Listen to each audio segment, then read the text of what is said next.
Are you shell shocked? Are you ready to go? Cowabunga, everybody. How you doing? We're going to be talking about the 1990s version of Teenage Mutant Ninja Turtles. Wasn't coming out, but maybe it's all the turtle soup I had earlier. But we're going to be talking about the 90s version of the Teenage Mutant Ninja Turtles, how amazing it was, and everything that's encompasses it rather. But yeah, thank you everybody for being here, and we're going to be talking about some Turtles, the 90s version. I hope all of you have seen it. If you haven't, you've been doing yourself a disservice. But today we have with us on the panel, we have KJ Cowboy Dan. Hey, howdy, hey, boys and girls. KJ Cowboy Dan here, and we are going to be surfing the sewers today. Oh, yeah. That's right. And we got Head Case as well. It's pizza time. Pizza time, dudes. That's right. All right. Yeah, so I hope that all of you are having a great night tonight. It's Saturday night. Hope you have something planned, maybe ordering some pizza. That would probably go along great with this.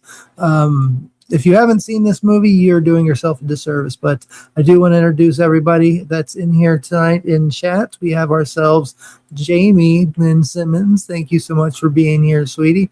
You are awesome, and I appreciate you always supporting the channel. And KJ Cowboy Dan doing double duty on the panel and in the chat, leaving all the comments and making sure everything stays on course.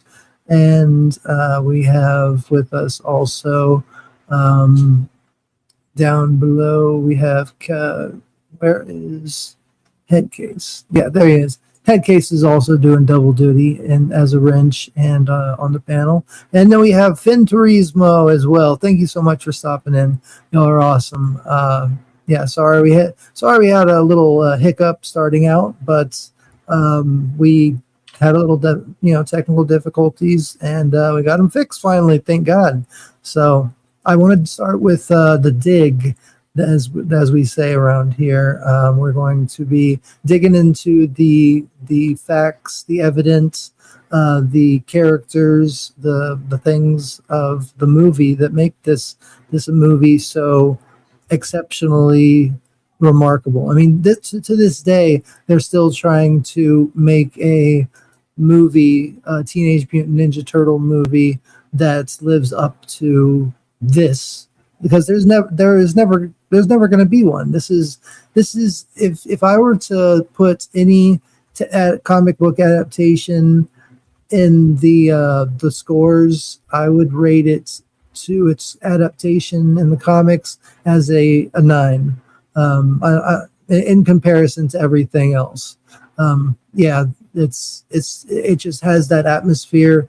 It has the characters. It has the drama, and it went so dark. Like it was a movie that you wouldn't. I mean, we're gonna get into that, but it just had the balls to go that distance. So can we agree that this conversation that you're leading us on today is going to tell everybody that,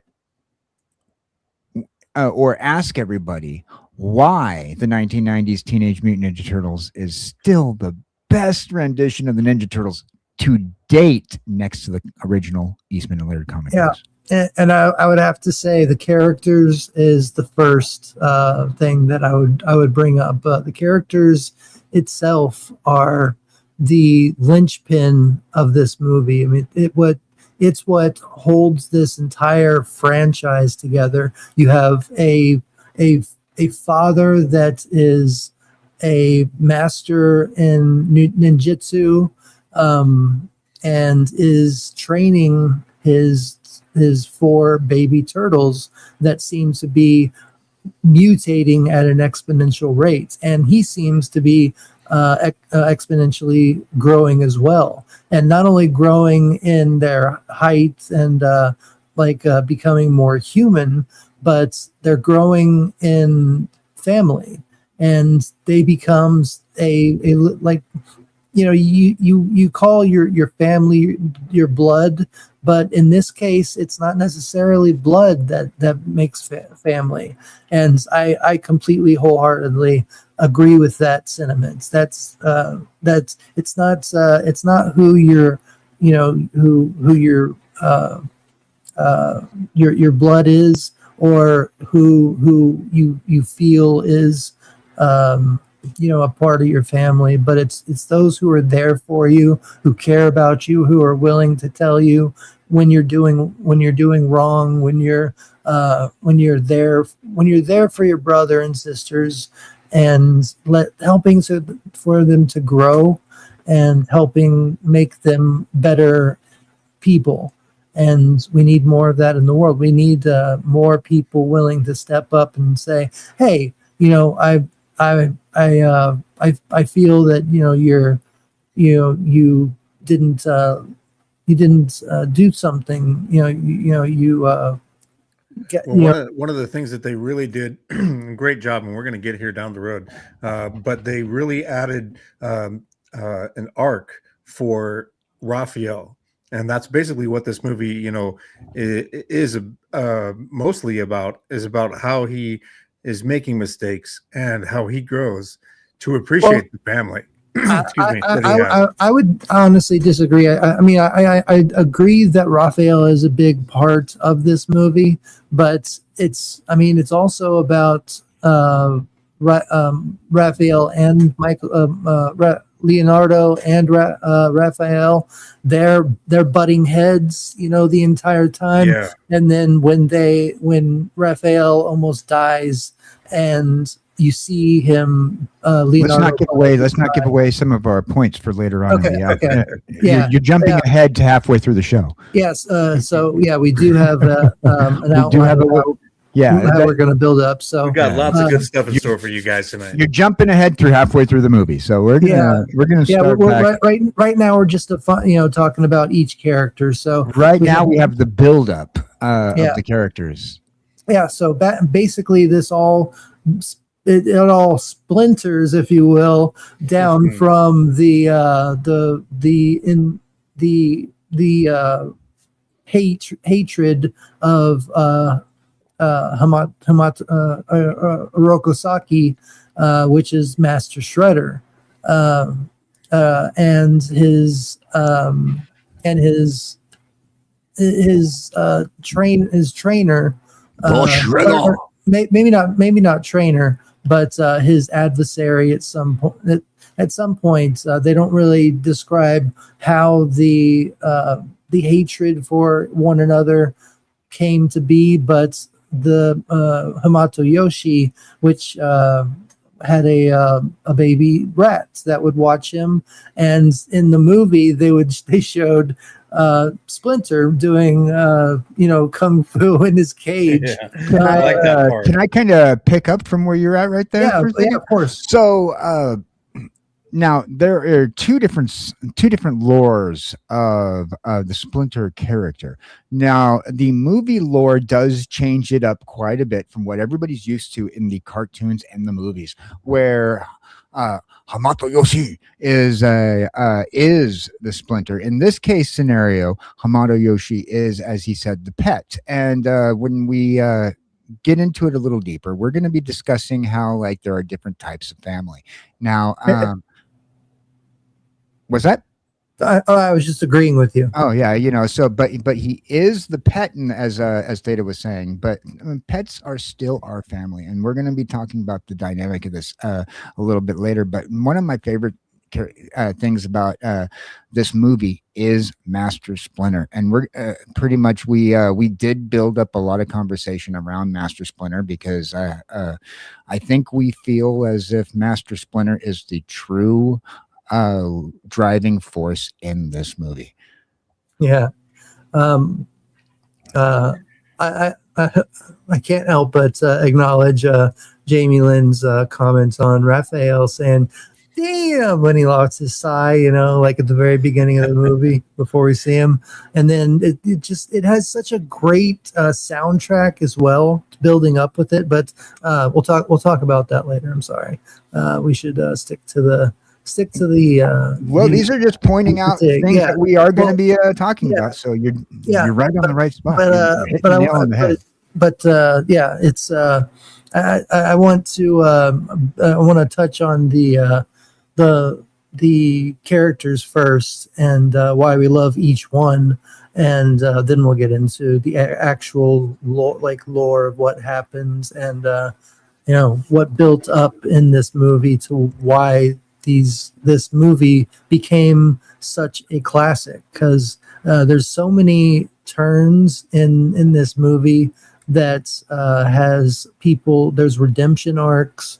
There's love that is hidden beneath the surface that they you don't find out until the end that they get together and stuff like that. But it's at the pinnacle of everything. It's all about the relationship of family. So the Master Splinter got scratched, or he scratched Shredder after Splinter killed Hamato Yoshi, his dad.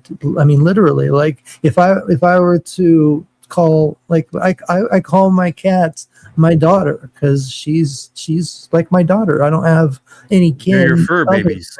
Yeah. Well, yeah. They're my best friends in a way. She is. I'm still hoping that Hero will come back and be here for me again. But that's how much they mean, and how much they imprint on us, and we imprint on them.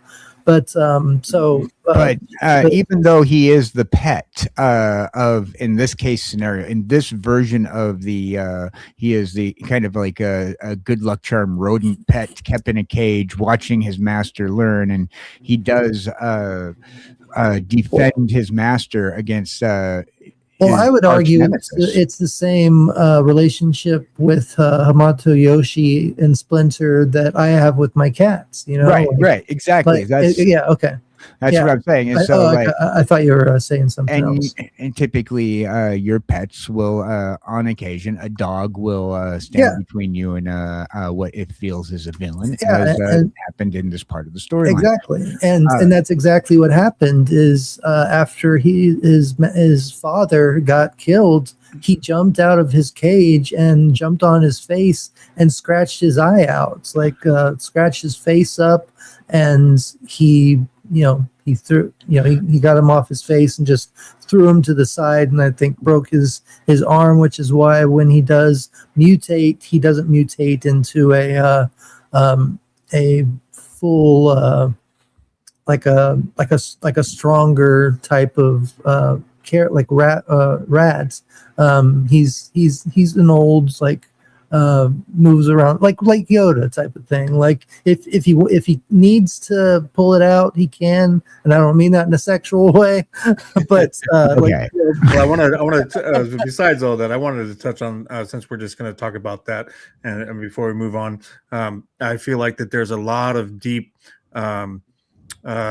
shame or whatever the word is for Shredder, thinking that he has to cover his face. It's not about armor to protect him. Yeah, he has to cover his face a good point, because he got scratched so hard and it left scars on his face, and that's a good point. He has to hide himself. He has to hide that imperfection. Hide that shame.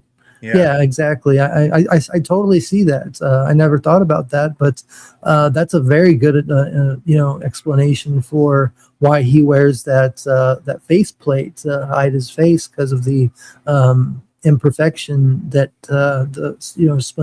Splinter had gave to him, and which is why he has such hatred for Splinter when he finds out that Splinter is the same rat that had done that to him years ago. That explains a lot about that, actually. It does. Master Splinter, the heart and soul of the film, a father figure, a spiritual guide, represented the wisdom and discipline of martial arts, of being of a heroic side of the comic book world, of the cartoon world, while the Shredder, one of the most intimidating comic book characters of the 80s. Oh, for sure, Probably one of the most ruthless and calculating within all of these fandoms. No doubt about it. Especially if you read the comics, right? If you've and we're gonna get into like at the end,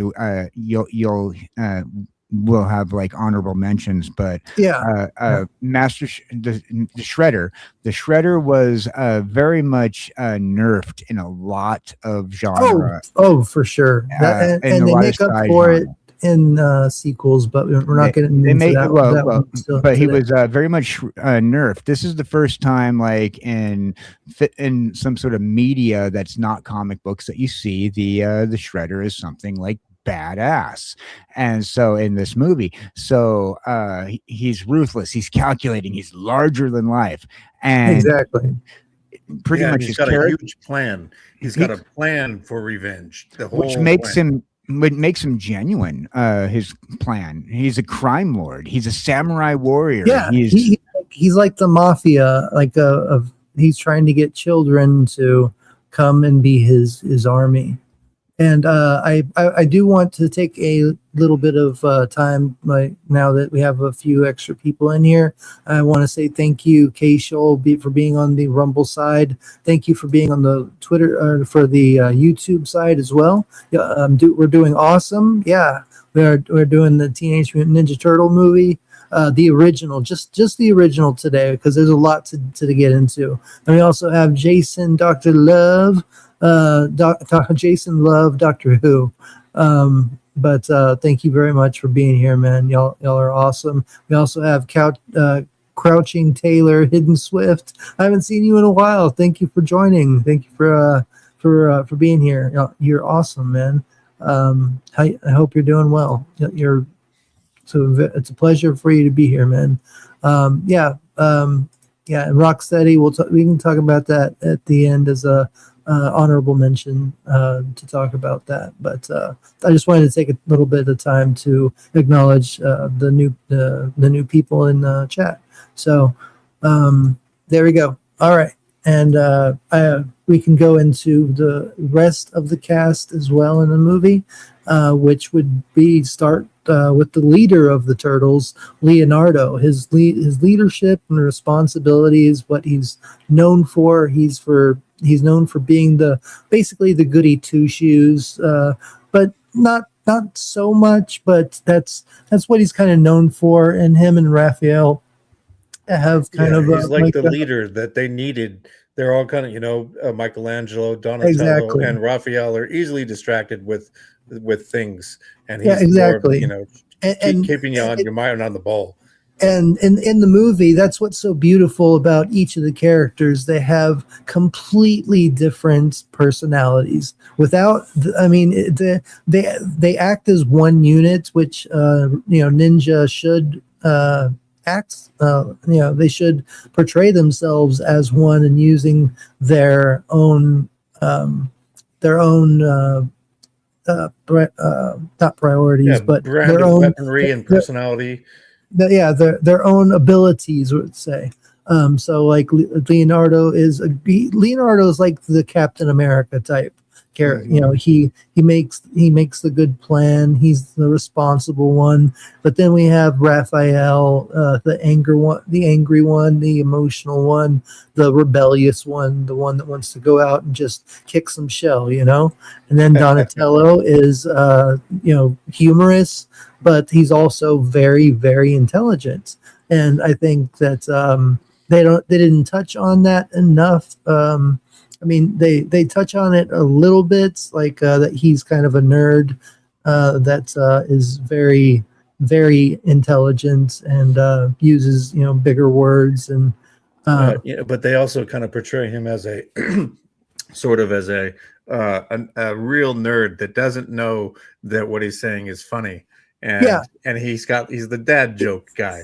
Yeah, well, he's the bad joke guy, like Bossa Nova, and and like they don't. I guess they don't get it or something. And Chevy Nova, which is yeah, which is really funny because it like he did have a point.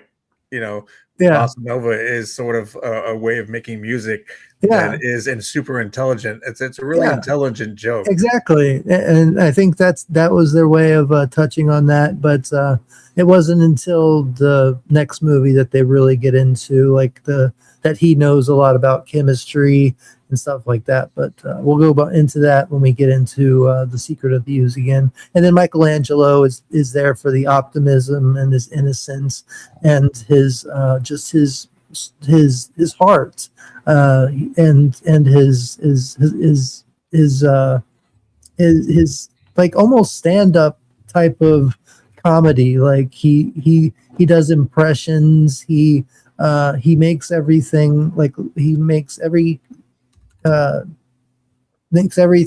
situation lighthearted and makes it all just easy and fun to watch. Like when he's doing the scene with the nunchucks, when he's doing like a nunchuck competition with a foot soldier, and they're both like trying to outdo each other, and then at the end he's just holding it spinning on its axis in the middle. It's obviously not like realistic, but it was just a fun scene for kids to see. And then doing like Rocky impersonation. So while we have this picture up, I don't know if that was in our synopsis. I went through it, but I kept this in the back of my mind.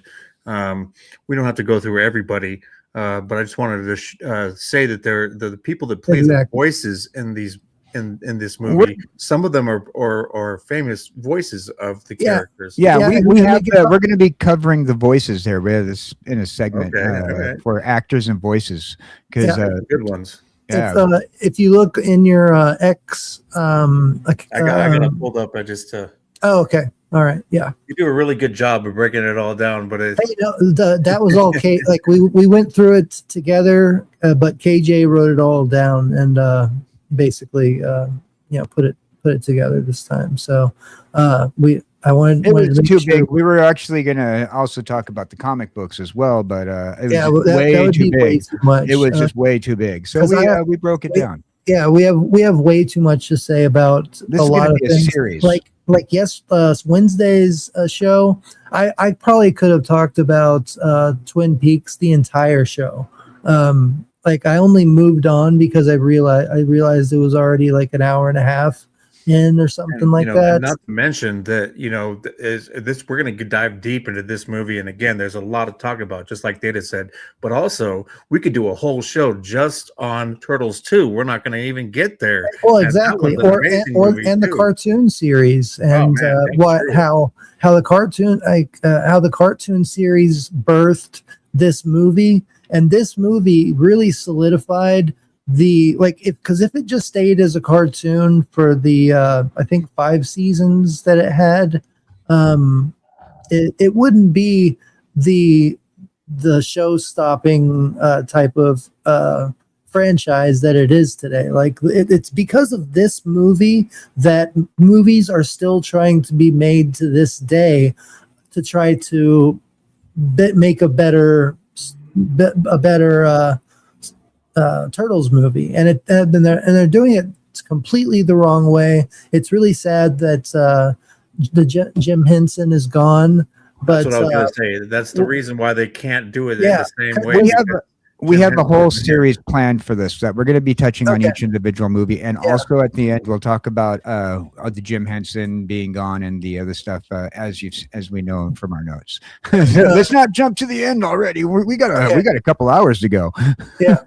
Well, and then we get into Casey Jones when he goes out. Raphael goes out after the fight with Leonardo when he drops his sigh, and he's like, "I can get it," And yeah, he goes up and he's like, "I'm gonna watch a movie," and you know how their disguises are so funny. Like they're just a huge like almost like I guess a backpack would be on like a really big chunky guy, and then they're like a wears fedora. green makeup and ugly Yeah, faces. it's like literally the typical like I'm in disguise. You know, it's so funny. But I don't think they do. Do they do that in the comic? Oh yeah, they wear the trench coats. In the comic book? Yeah, they would do the trench coats in the Archie comics. They did the trench coat gag quite often. Okay. That was a big gag that they did in the 1980s cartoon, so they brought it over to the Archie comics. The trench coat gag wasn't done quite as often on the I'm sure they didn't do it a lot. pretty much they didn't need it because they weren't running around during the daytime in the original. Exactly. It was all They're nighttime nighttime exactly. stuff. So like when the whole gag in the original Eastman and Laird was somebody actually saw a ninja fighting turtle. It was weird, right? You know, it didn't exist. You know, people were just like, yeah, another crazy guy, right? Yeah. Ninjas in New York and turtles fighting crime. Sure, whatever. You know, they played that joke and mostly in the original Eastman and Laird thing. So you did have some scenes where you did have them eventually kind of like wearing trench coats out in the daytime, but that was more for the cartoon. I like the excuse me. I like the fact that they only had Raphael in a trench coat and they didn't have them all going out together. It was just they put it in there and they had him, you know, going out at night by himself, but they didn't have them all going out to get pizza in trench coats. You know, that would have corned it up a little too much, in my opinion. Well, pretty much to quote the greatest line in history, that's also one of the greatest lines in our chat so far today. Pizza dude's got 30 minutes. 30 seconds. Oh, yeah. Yeah, exactly. Wise man say, never pay full price for lady pizza. Yeah, exactly. And you don't. You shouldn't. But that was back when they actually, if you, I mean, we're probably talking to maybe a couple people that weren't even alive when they were doing that with the pizza. But you know, back in the day, if your pizza was 30 minutes or late, or it might have been pushed to 35 at some point. It all depends on the pizza company. Yeah, you know that scene. You got your pizza free. You know that scene regarding the pizza was a Domino's.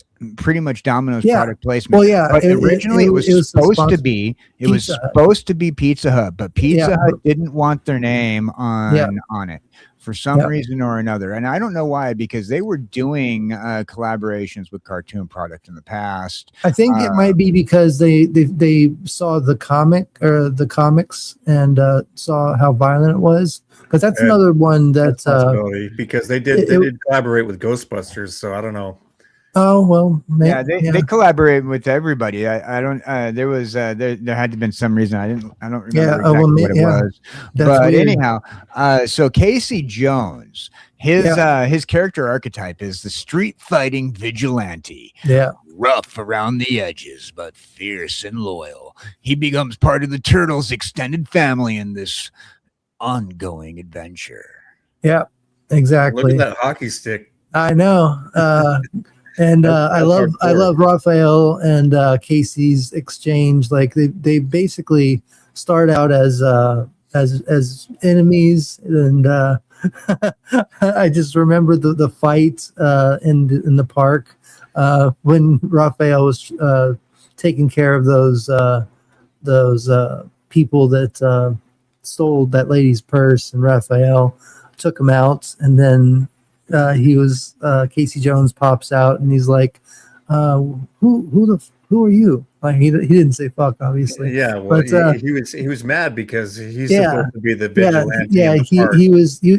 He was mad because of that. But then when he saw him, he saw him and thought that he was also a villain villain sounds so treacherous, but you know what I mean, like a bat, criminal.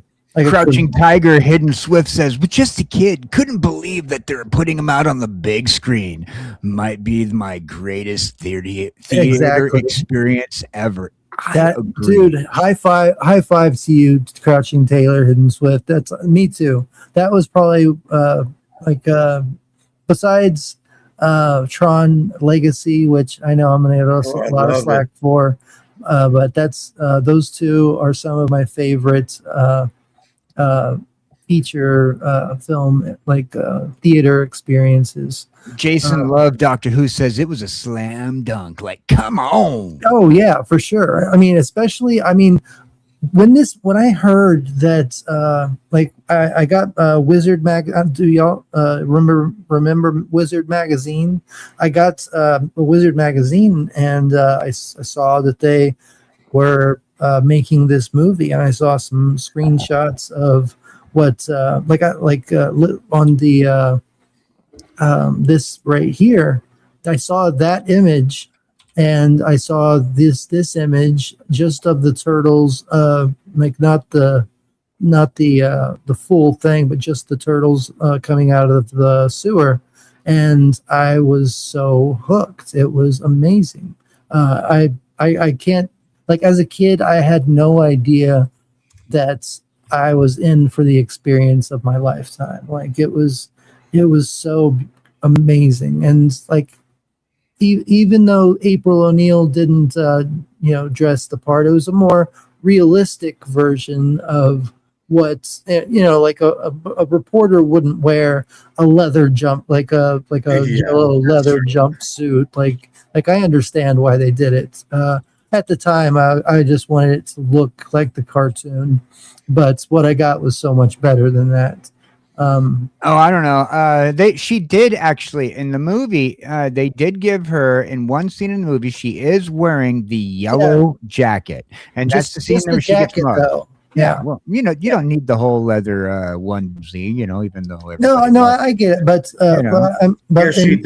in my head, I was looking for the 1-to-1, and it wasn't anything that it was only. This was only a thought in my head before the movie actually came out. You know what I mean? It was one of those things where I saw that she wasn't wearing that costume. Right. So, a lot of people wanted the yellow jumpsuit, it wouldn't have worked. And I'm glad they went with what they did.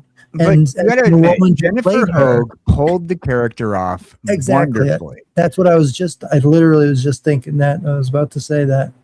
She played that character perfectly. She played it very kind, very patient. Well, and she was also she was a reporter, so she got into some shit, it was her getting that sigh and starting in on this organization, stumbling into the fights with the finding out about the Foot Clan. Yeah, exactly.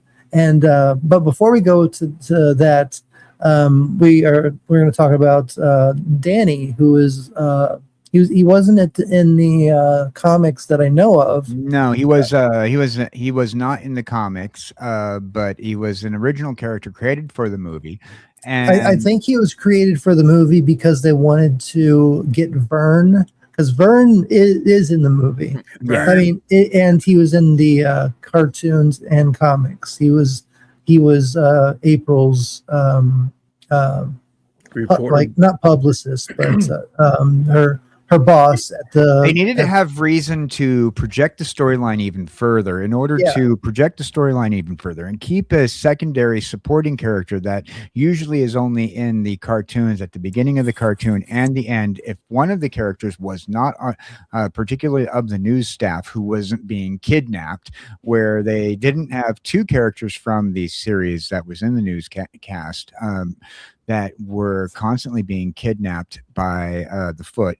So they needed to have somebody else involved in order to have the Foot storyline proceed further, especially with a inside character virtually. Whew. Sorry. Yeah.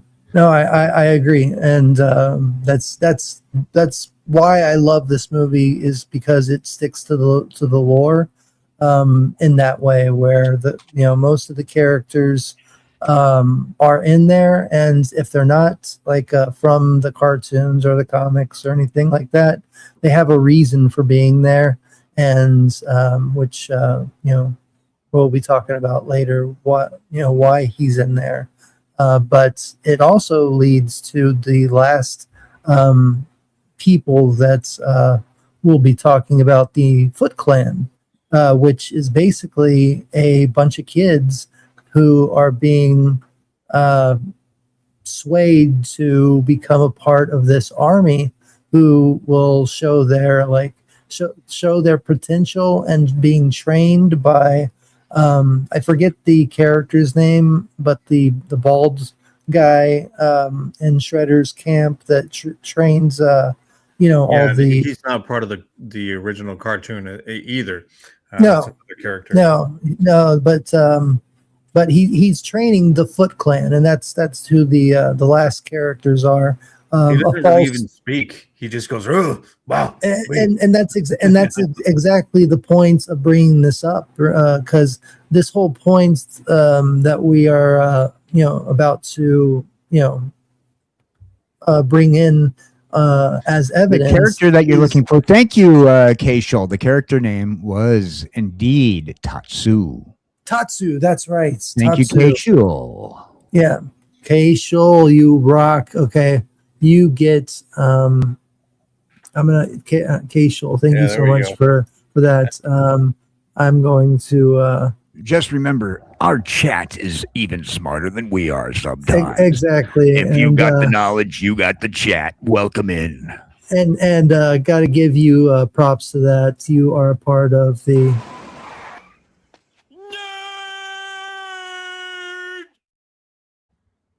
archaeology. Let's look at those uniforms. I mean, for the 90s, and the Foot Clan with what they got gauntlets on and gloves and it's stuff. such a great adaptation. It's really good. I mean, from what you see in the comic cartoons, they're robots, so they could take their heads off and stuff, and it wouldn't be a part of. So the comic cartoons. Did you already show that? Oh, we were showing it, but you can show it again. So we actually left off with April O'Neil and the Foot Clan and Danny. I got Tatsu and the Foot Clan and Sam Rockwell. We were kind of just like you kind of like jumped ahead to the Foot Clan, so we left April because on my thing I was talking about Danny. And you jump you went from April to we were you're jumping around, but that's okay. That's okay. Right. Okay, what comes in between the Foot Clan? No, that was it. You jumped but it's okay. You covered everybody. You You just got to move faster than I was able to get the pictures up. That's all. Oh, you rocked it better than I could. Maybe I have maybe I have a different copy. No, before we go on, let's add Danny and the Foot Clan and kind of combine them, because as it says, he was a lonely child and he wanted something to be a part of something, and he was reaching out for attention. That's what this whole first part is about. It's about family relations, and Danny represents a child lost, not feeling like he belongs in his. With his family, as Vern, his dad, and the Foot Clan is a false family. The whole Foot Clan is a ruse to commit little. It's basically grooming children to be criminals, and not only villains but violent villains at that. And on the opposite side, you have the leader Shredder. That is, they literally look at him as God. They literally idolize him. But on the other side, you have Splinter and the Turtles, and eventually April and Casey, and we'll go from there. But that's the whole point So I believe that the next set, before we get to all that though, before we get to the discussion about the family, is you had, for the evidence of your discussion, was the visual set designs, location shots, casting, and voice talents.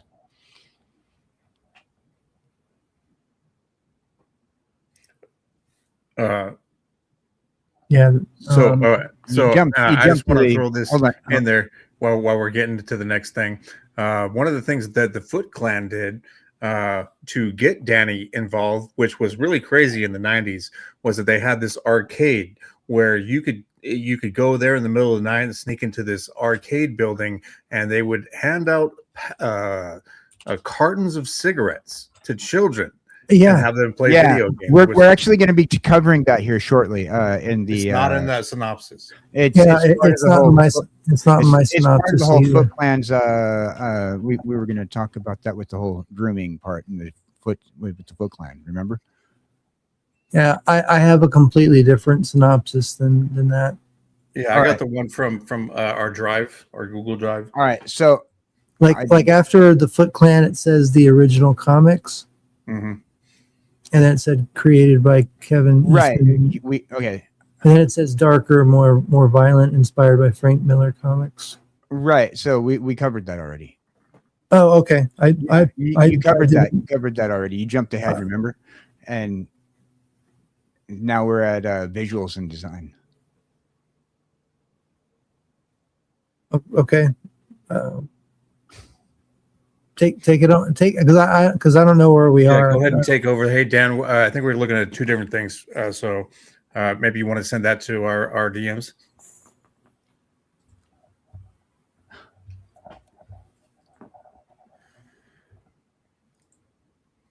Because I was just in the part of the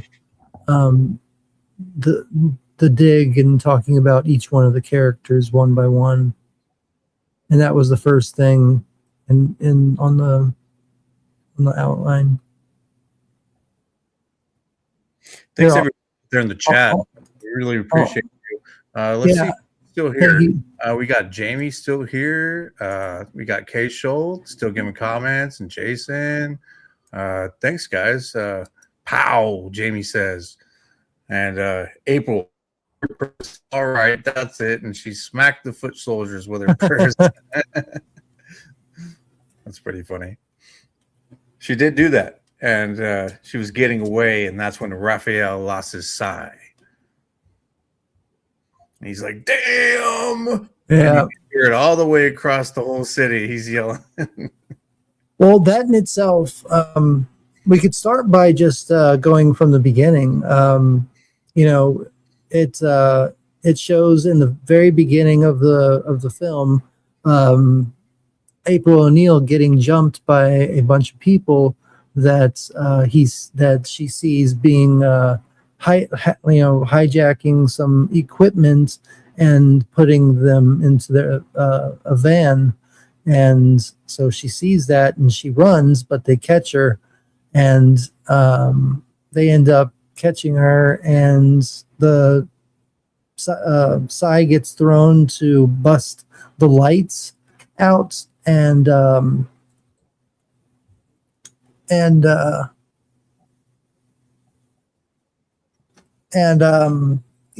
the hey Theta, go to the message you sent me and your DM. The just scripted out one with the message that you sent me, not the Google Drive, and then just hit show more at the bottom of that message, and that's what Dan's looking at. He did so. Yeah, it says the evidence, visuals, and set design. New York feels dirty, dangerous, and alive. The sewers look lived in. The foot hides out, feels like criminal clubhouse. Location shots, and that's where we're at. Only the best technology here, guys. You know, if you're watching, say that again. You. The message that you sent me with the synopsis. It just didn't carry over to our Google Docs. So if you just hit show more at the bottom of that message, underneath where it says nice, I love turtles, and I wrote that to you. We're down here at the spot where it says the evidence.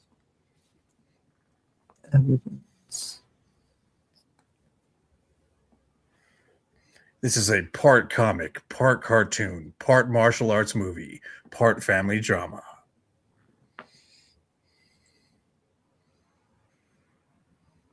Sorry about the hiccup, guys. We had a little bit of technical difficulties getting up today. Okay. So I see that part. I don't know. I don't know how we okay. Okay. Okay. I guess we okay. I get it now. Okay. Gotcha. I got you, son. Cowabunga. Okay. So the evidence is so the visuals and set design were done by the visuals and set design of this film played a big role in the film. The sets and the costuming and the acting, the everything about that was spectacular. It was something I didn't know that I wanted from the Ninja Turtles, but it was always what we needed. It's like the saying, not what you need, but maybe something you want and you didn't know you needed. And one thing I will say that they did a great job with the New York Feels Dirty part is that you look at it and all the streets look like they're just freshly rained in. So they're all reflective and wet, reminiscent of a New York afternoon. Yeah. So it feels alive. Just waiting for the pizza, and then that when they get there, the pizza dude's got 30 seconds. It's like, even though it was just, I don't even know if it was matte painting behind them. I wouldn't think so, because it was just a small little section of the street corner. But so where they're at is they're underneath the sewer grate, and they actually made like a for some of these under where they're walking through the sewers. They made like half tunnels, like these just little sets. There's like tubes, one way, a tube the other way, and kind of like opens up with the wall just kind of facing, so that way when the camera panned, you didn't see the other side of the wall. And you didn't see the other side of the wall. It just looks like you're in a sewer tunnel. So like they used that same exact scene for multiple segments of where they're walking through, especially at the end when they're walking through the sewer and they're going, man, I love being a turtle. And the same scene when they're sitting down and they, pizza guy's got 30 seconds, and it's the same exact little sewer scene. They just like the little set, it's the same exact little set, they just moved it around. And one thing that's cool about that too is that they make Michelangelo look really cool, because he's sitting there with a toothpick in his mouth and he's picking out his teeth, and he's like, and there's also seconds, and there's also that beam of like of light was it? I don't know. I don't know if it was on Domino's. Out from the sewer grate. Domino's, Donatello's. But the location shots. I think they rented out a warehouse and built the set for the Foot Clan army, the kids like you were talking about, in the warehouse filled with with Sam Rockwell. Gave all the kids coming in like a box of cigarettes and send them on their way. Just go play, just do whatever you want to do. That's a Mandela effect, right? Well, you just did a Mandela effect. Did I? Yeah, it's not a toothpick. It's a popsicle stick, probably. It's a popsicle stick. Yeah, Oh, he's chewing on okay. it, you know, and Yeah. he's just grinding his teeth, waiting for that pizza. It is actually one of the many Mandela effects within the Teenage Mutant Ninja Turtles franchise, and it is the biggest one. Everybody always says that he's chewing on a toothpick, but the fact of the matter is, it is a popsicle stick. Yeah. Well, those teeth are so big, it might as well be one. Welcome to an alternate universe. Did we ever say that when we had our Mandela effect episode?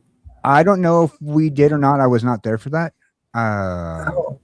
But that is a Mandela effect, and one of the many Mandela effects in this universe. A lot of people will go, "Yeah, he was chewing on a toothpick," but crazy, yeah.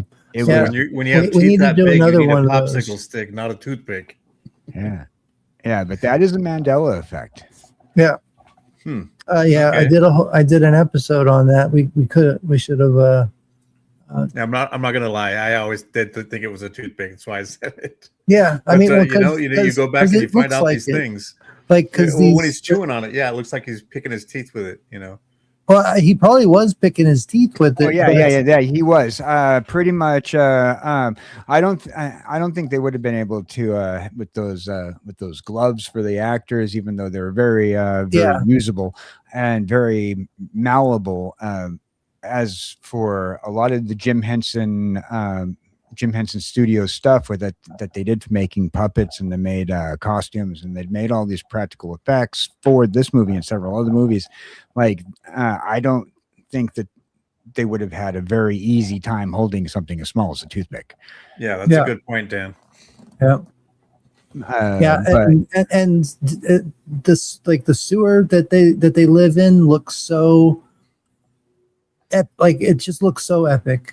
Both layers look epic, honestly, but the turtles look so like grungy, like a teenager's room. Like, I mean, because you got to remember that they are they're only 16, 17 years old.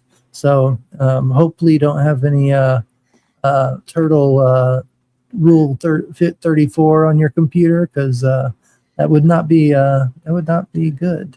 Yeah, I'm imagining he's probably, Raphael at least is probably at least 17. He probably went out and watched a movie that he have to get into the theater. He looks old enough, but he's still he looks old enough to be getting into exactly, rated R or whatever movie. So regarding the turtle den, you do see it for a little bit.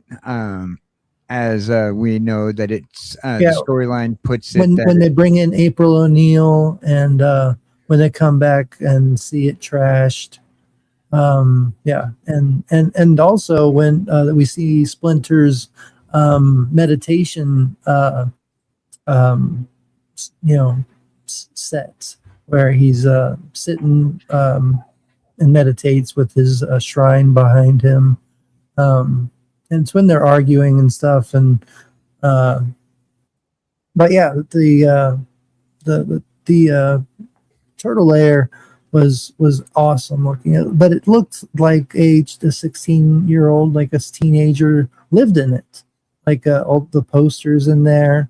It was and also talking about Leonardo, you can see that he's the only one actually doing like a martial arts sitting chair.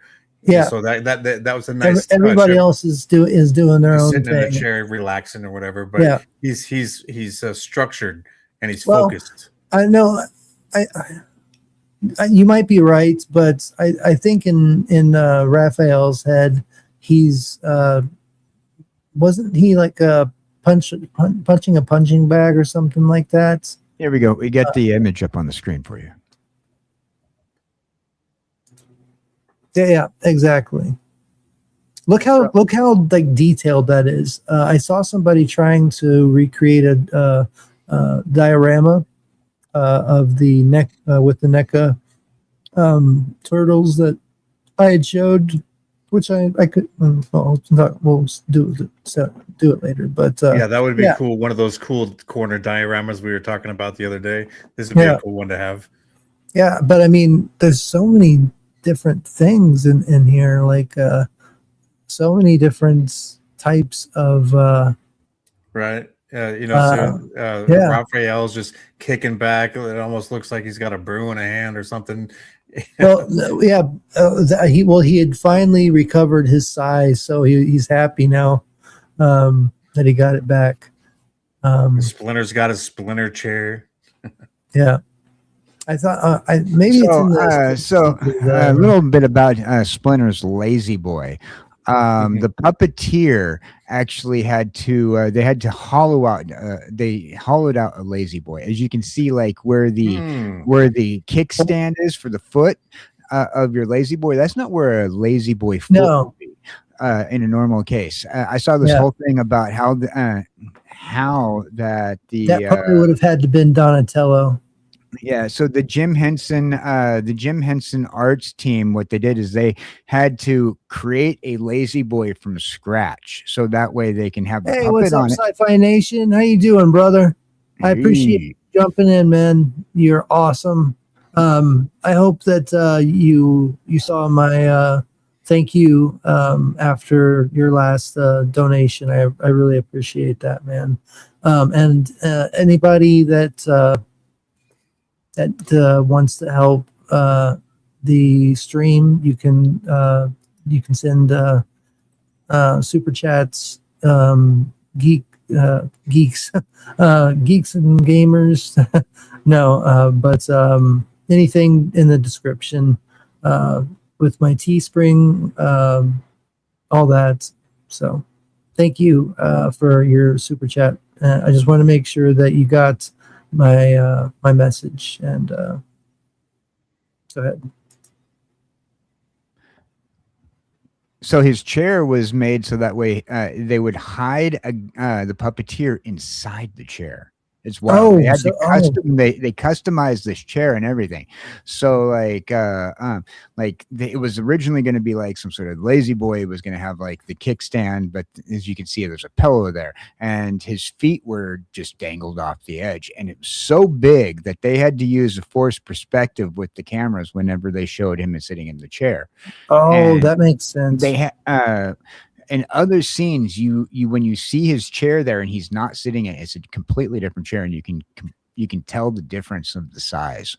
And the puppeteer, though, he's sitting underneath the puppet, crouched up under there. That makes perfect sense. Yeah, and the couch itself, I'm sure they did this just for the looks of it, but it looks like a couch that was thrown out. Like the cushions are bowed down, like it's been sat in for decades. The props department had found a lot of repurposed items in order to make the turtle den work. Yeah, I can see it. Many of the turtle den lost repurposed items were also used in April O'Neil's shop later on in the movie. Oh, wow. I don't remember that. I mean, I remember the shop and it burning and stuff, which we'll get to. But before we go too far, we skipped a lot. I know we touched on it, but I wanted to go into a little more detail on why Raphael went out to fight Casey, ended up fighting Casey Jones and stuff. He had butted heads with Leonardo because he wanted to go out and get his side that he'd lost from April or O'Neil, and he, everybody was telling him, no, don't do it. It's whatever, and he was like, whatever. Yeah, so Master Shredder said it's gone. Leave it. Yeah, it's gone. Let it be. Yeah, exactly. And so then he goes out, and they're like, "What? What do you go? Where are you going?" And he's like, "Can't somebody? Can a turtle go see a movie or something to that nature?" And he ends up, going and on the way to see the movie. which I think was like a Freddy Krueger movie or something like that. It was something really weird for a kids movie. It was Critters. Oh yeah, Critters. Okay, yeah, that's right. As Critters. Yeah, that's a nice touch. Yeah. So, and yeah, you know what? You're right. It actually that's a great analogy too. Mutants and critters. But so that's what happens.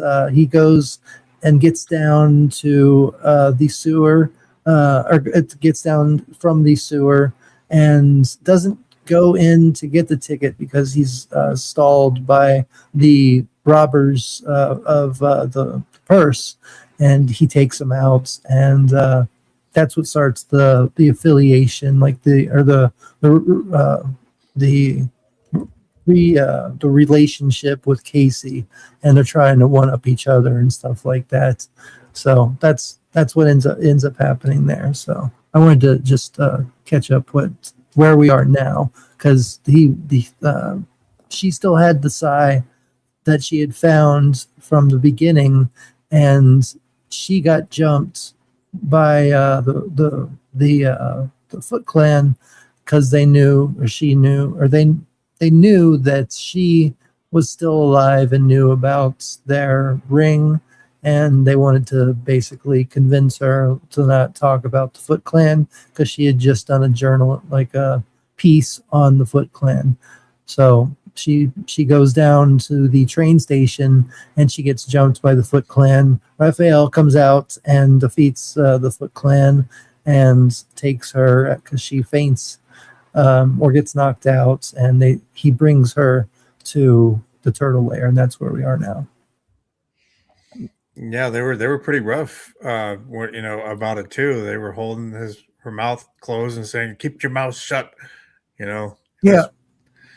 They were, that's why Raphael was like, "No, I'm jumping in right now." Yeah, they smack her. Yeah, and yeah, Orphan Zane, thank you so much for your super chat, Knight of the Lepus.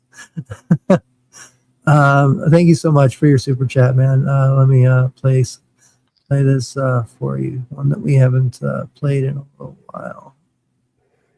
Something's smoking. Who is he? He's an asshole, sir. I know that. What's his name? That is his name, sir. Asshole. Major asshole. And his cousin? He's an asshole too, sir. Gun is made first class Philip Asshole. How many assholes we got on this ship anyhow? Yo! I knew it. I'm surrounded by assholes. Keep firing, assholes! Keep firing, assholes. I love that movie. Yeah. Hopefully we get a good one remake soon. But go ahead and continue on, KJ. So the next location set. Well, there's so we were saying that a lot of the stuff was on that we're in here. We're also seeing, if you see some of the product inside the turtle den when you're watching the turtle scenes from the turtle den. We're also seeing in April's what do you call it? The her father's antique shop. Brother's former roommate. Yeah, her father's antique shop, and the antique shop gives us one of probably a couple of the more classic scenes that we get, especially once we start getting introduced to the Foot directly. Yeah.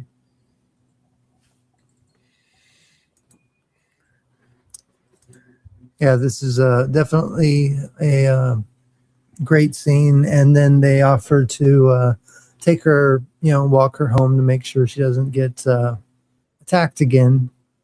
And then they become friends. They they get up to the door, and then she's like, "I'd invite you in, but all I have is cold pizza." And they're like, dude, not only that, he flies out of the manhole, and he's like, "Did you see pizza?" Yeah, exactly. Yeah, he literally like like a bullet out of a gun, like he just shoots out of the sewer hole, and he's like, he said pizza, we're there, like, so they went, and that's when they love that bond part. and stuff. And the next point, they become a sort of family at that point. She knows that they exist, and she's thankful for saving her, and all of all the things that they've brought into the into light. And because basically is, I believe, the point that happened in the sewer scene, this one right here, I believe this is where, or maybe I'm wrong, is this the part where Splinter talks about This is where Splinter tells the story in of Shredder? right. Okay. The story of Hamato Yoshi, Shredder, his theory about the foot, which kind of is her theory, and at the same time he tells about how the turtles are who they are, and this is where they go from character to character when he's saying which turtle is a turtle, and then you see them go into the little flashback of the little baby turtles, and then here the little baby turtle for each individual one, and you have their reaction to, hey, Exactly. and at the same time, this is second time you see a turtle picking his teeth with something, and you also see Raph picking his teeth with his eye. Yeah, that's right. They must really like picking their teeth with things. But well, yeah. I wouldn't imagine they probably brush their teeth all that often. Well, they must. I mean, to some degree. But You need a huge toothbrush. You need like a barbecue brush. Yeah, they probably have a barbecue brush or something like that, or at least like a dish brush, or one of those like brushes that you clean off the snow off your car, Like, well, no, I live in a place where we don't get snow, so. Oh, that's right. You're a Midwest man. Texas, you don't mess with Texas. No, don't say nothing about Texas. Yeah, don't you dare say nothing. No, I'm just kidding. No, but anyway, let's continue on with the second time around. So April O'Neil lives above this, and so her dad owns the antique shop, which was his dad's antique shop. It's been in the family, and she just couldn't bear to get rid of it, even though she can't afford the rent. Yeah. She's saved it all this time. She doesn't. I don't believe she actually uses it for sales. She said that she has it open 1 day a week. Oh, that's okay. Okay, that makes sense. She said she has it open 1 day a week. Yeah. Well, that's I guess that she couldn't let it go, and she has her. I mean, her drive is her journalism. She's trying to break this story on the Foot Clan, and it's kind of like if you have this your dream job, and that's kind of what she has. She has her dream job as a journalist and a reporter, and that's what she does, and it helps in the end by helping the turtles find hints and clues of where the Foot Clan or the Shredder will strike next and stuff like that. But I would like to leave the visual for the next location for a little bit later when we get to the Foot Clan itself, because the next location other than Channel 5 News would be the Foot Clan. if you don't mind. Of course, yeah. Yeah. Because a lot of the movie revolves around that wonderful little place that if I was a childhood hooligan, I would be hanging around.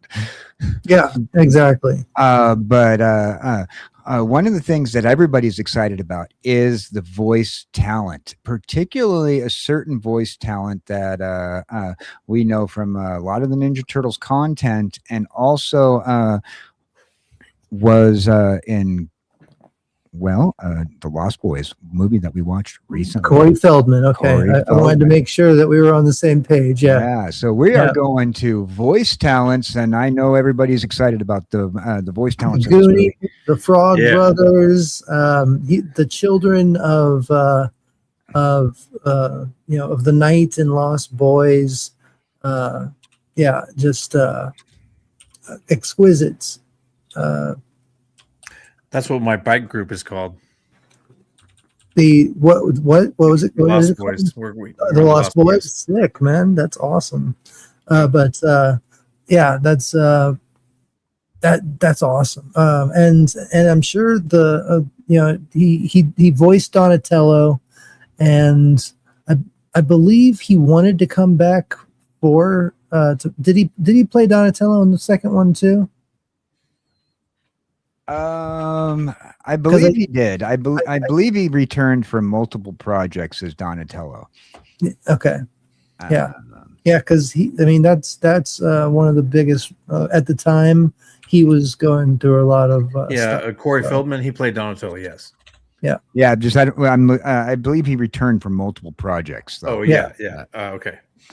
Dang it, you stole that from me. I was holding that one. I thought I was like, I know this one fact. I'm going to bring this up when we talk tonight. Yeah. Well, that's. I mean, honestly, that's why this whole stream is about why they're never going to make a better Ninja Turtle movie. Like everybody knows this stuff, even the stuff like that that people don't think. That think that is like a hidden lore type of thing. It's so well known because it's such a well known movie. So here's Corey Feldman as Donatello. He returned. He was there in 1990. He was not there in 1991 for The Secret of the Ooze. He was recast by Kay Scholl just said he was only there for the first and third movie. Adam Carl, right, and then the third movie as well. Although he did return to the voice decades later to portray the Mutant Turtle Slash in the 2012 animated series. Wow. Yeah. So he was Slash in 2012 as well. I could definitely see him as Slash. Yeah. So he's one of the ones that portrayed multiple characters within the franchise. Yeah. And do you happen to know how old he was there, Dan, when he was voicing the character? Does it say? I just feel like that's interesting, right? Well, he's doing the Michael Jackson thing where he's getting plastic surgery. Well, it was 1990. So he was probably 14.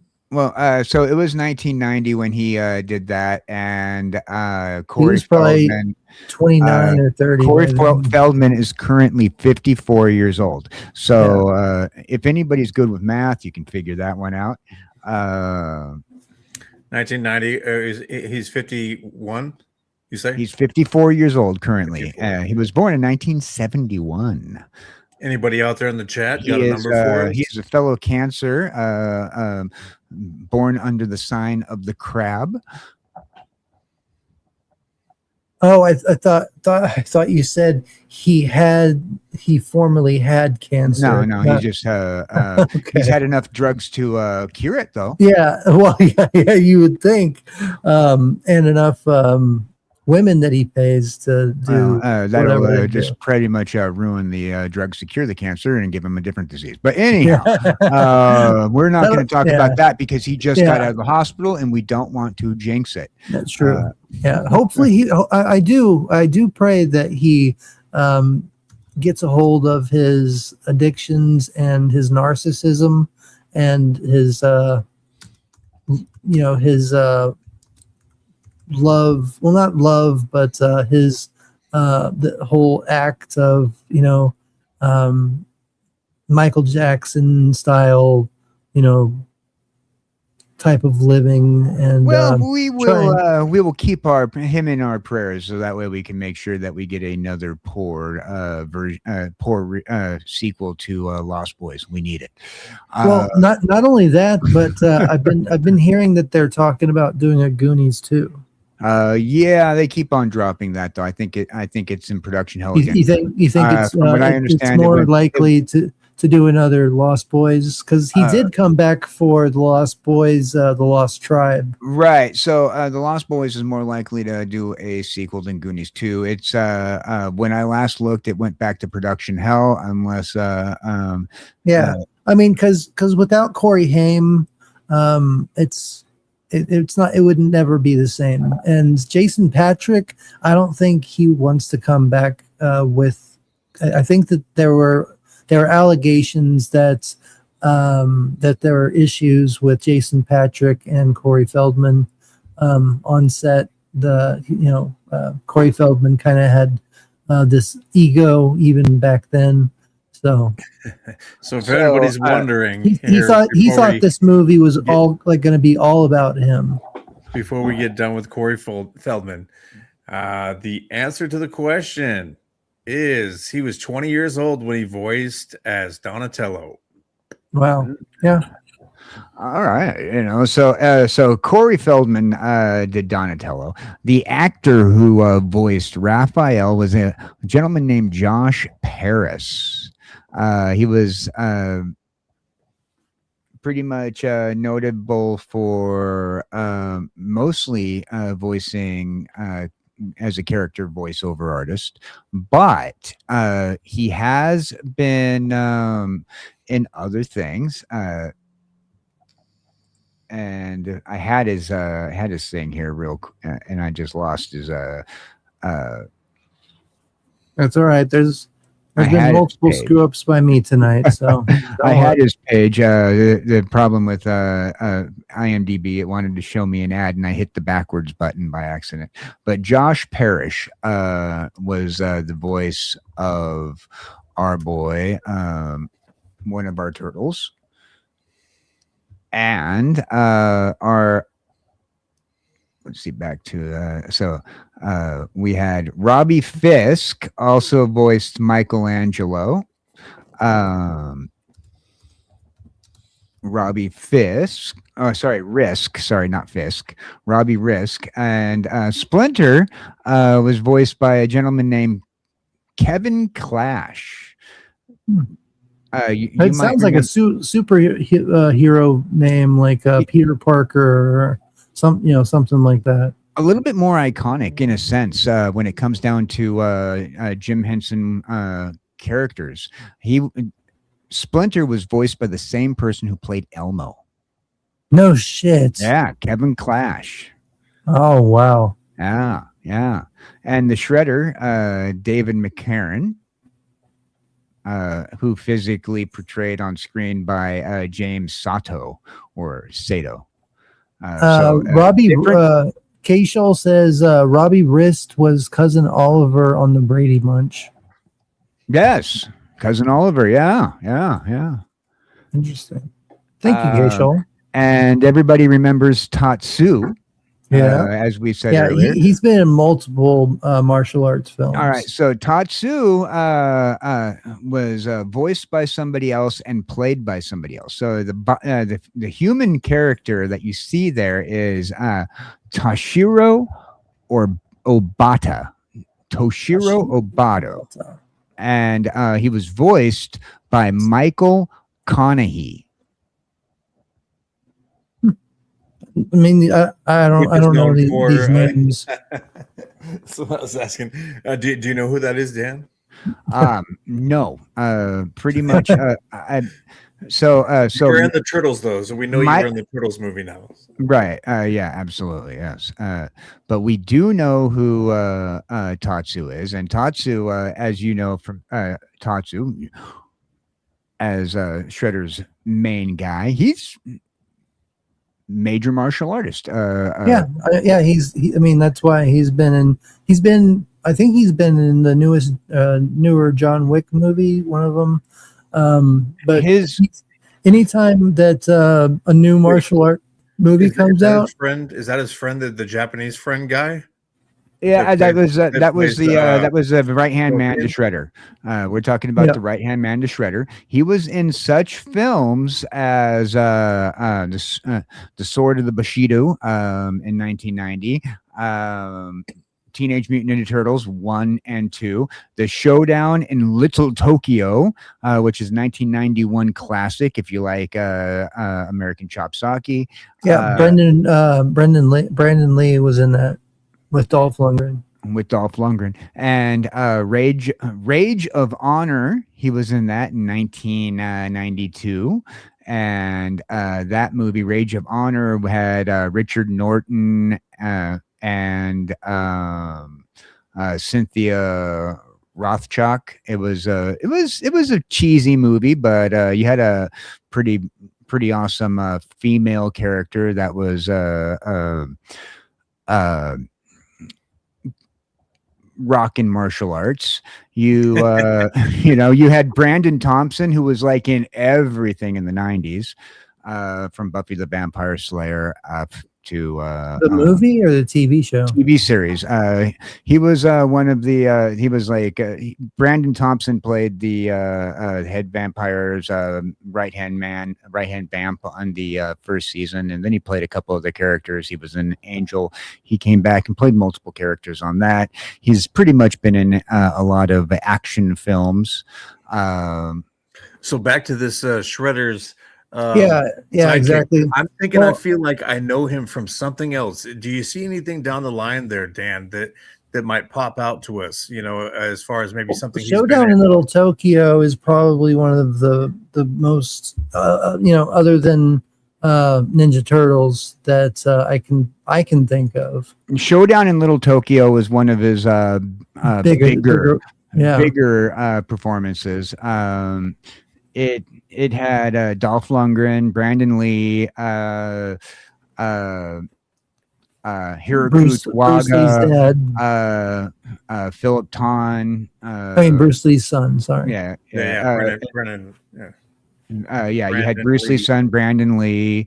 You had a lot of like. I can't think of anything that would stand out that I'm looking at. Roger Yan.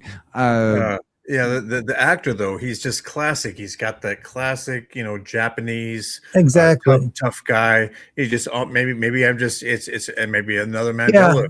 I mean, it is one of those things. It is one of those things where I'm not trying to be racist or in any way or whatever, but he just has that face of a martial arts actor, so you might be thinking about somebody else, but he has that look. I mean, when you see a Japanese person, you can tell that they're Japanese. Their culture is very strong. I mean, I don't want to say anything that can come across like racist, but like they keep it tight knit. That it's another thing, So one of the things they have like a deep like a deepness in their when they speak, that they speak like in Kill Bill, they speak like that, like Huto, like they have that deep like Huto aita. One of the more notable lines from Master Tatsu, because he is a master. Oh, wow! He's considered master in the series because he does train the foot. Shredder's not training anybody; he's just giving orders. But Master Tatsu, go. He was trained. He was trained by Shredder. That's what that. But he'll tell you when you go to the thing. Go play. That's what. Yeah, that's all he does. Where Chinese have more of a like a some that. And we're canceled. Well, but Well, like so Beta there's knows a difference Chinese, so it's when you hear their lines when they speak. There's a difference between the Chinese and the Japanese in that way, and I'll just leave it at that. I'm not trying to be I think racist. everybody hears what we're saying. No, yeah, we're it's because every culture is Jason different. loves like That's all we're back, saying. and now he's thinking, should I have said that? Should I have just pretended I had left? I don't want to be a part of this I hate conversation. to think about what people say about us Americans. We're just making fun because the script writing in this film, I'm not, just I'm like not the even TV making series, fun. I just am, from experience. but also in the script writing of this film, it's based off the humor and Jason Love says, "Too late." So I mean, the script writing in this film was balances humor and serious moments, just like the TV series did back in the late '80s when we had the cartoon that everybody watched. A lot of humorous moments, and it I mean, there were some things that probably to this day, when it comes down to a certain culture of political correctness, that didn't age well. And but like back then they tried to make you know that it was Japanese culture, so they tried to take what they knew and to be honest, there, like, what I mean, on purpose. It wasn't like a pigeonholing. It was because they wanted you to know exactly yeah, and that's why I don't think Japanese or Chinese people would actually get offended by that, because they're proud of their culture. They're I've seen so many of these on the streets, talking to Japanese and Chinese people and asking them, does it offend you when people mock, like, not, well, I don't know if they say it as like mocking, but like impersonating your voice, your the way you your language and stuff like that. And they're like, no, because it's making it's bringing culture to the other side, and the other side of the world, and they like that. They honor. I was put it this way by one of my friends who is Japanese, who introduced me to a lot of Japanese animations, and they pretty much said the people who are getting agitated about cultural appropriation on Japanese are not the Japanese people. Exactly. It's pretty much a particular a very aggressive, loud white minority who wants you to be better. It's in their people mind. like me. But, I'm the one who did it. I'm the one who are trying to start shit about it. For the most part, it's mostly white people with white guilt that are. It really is.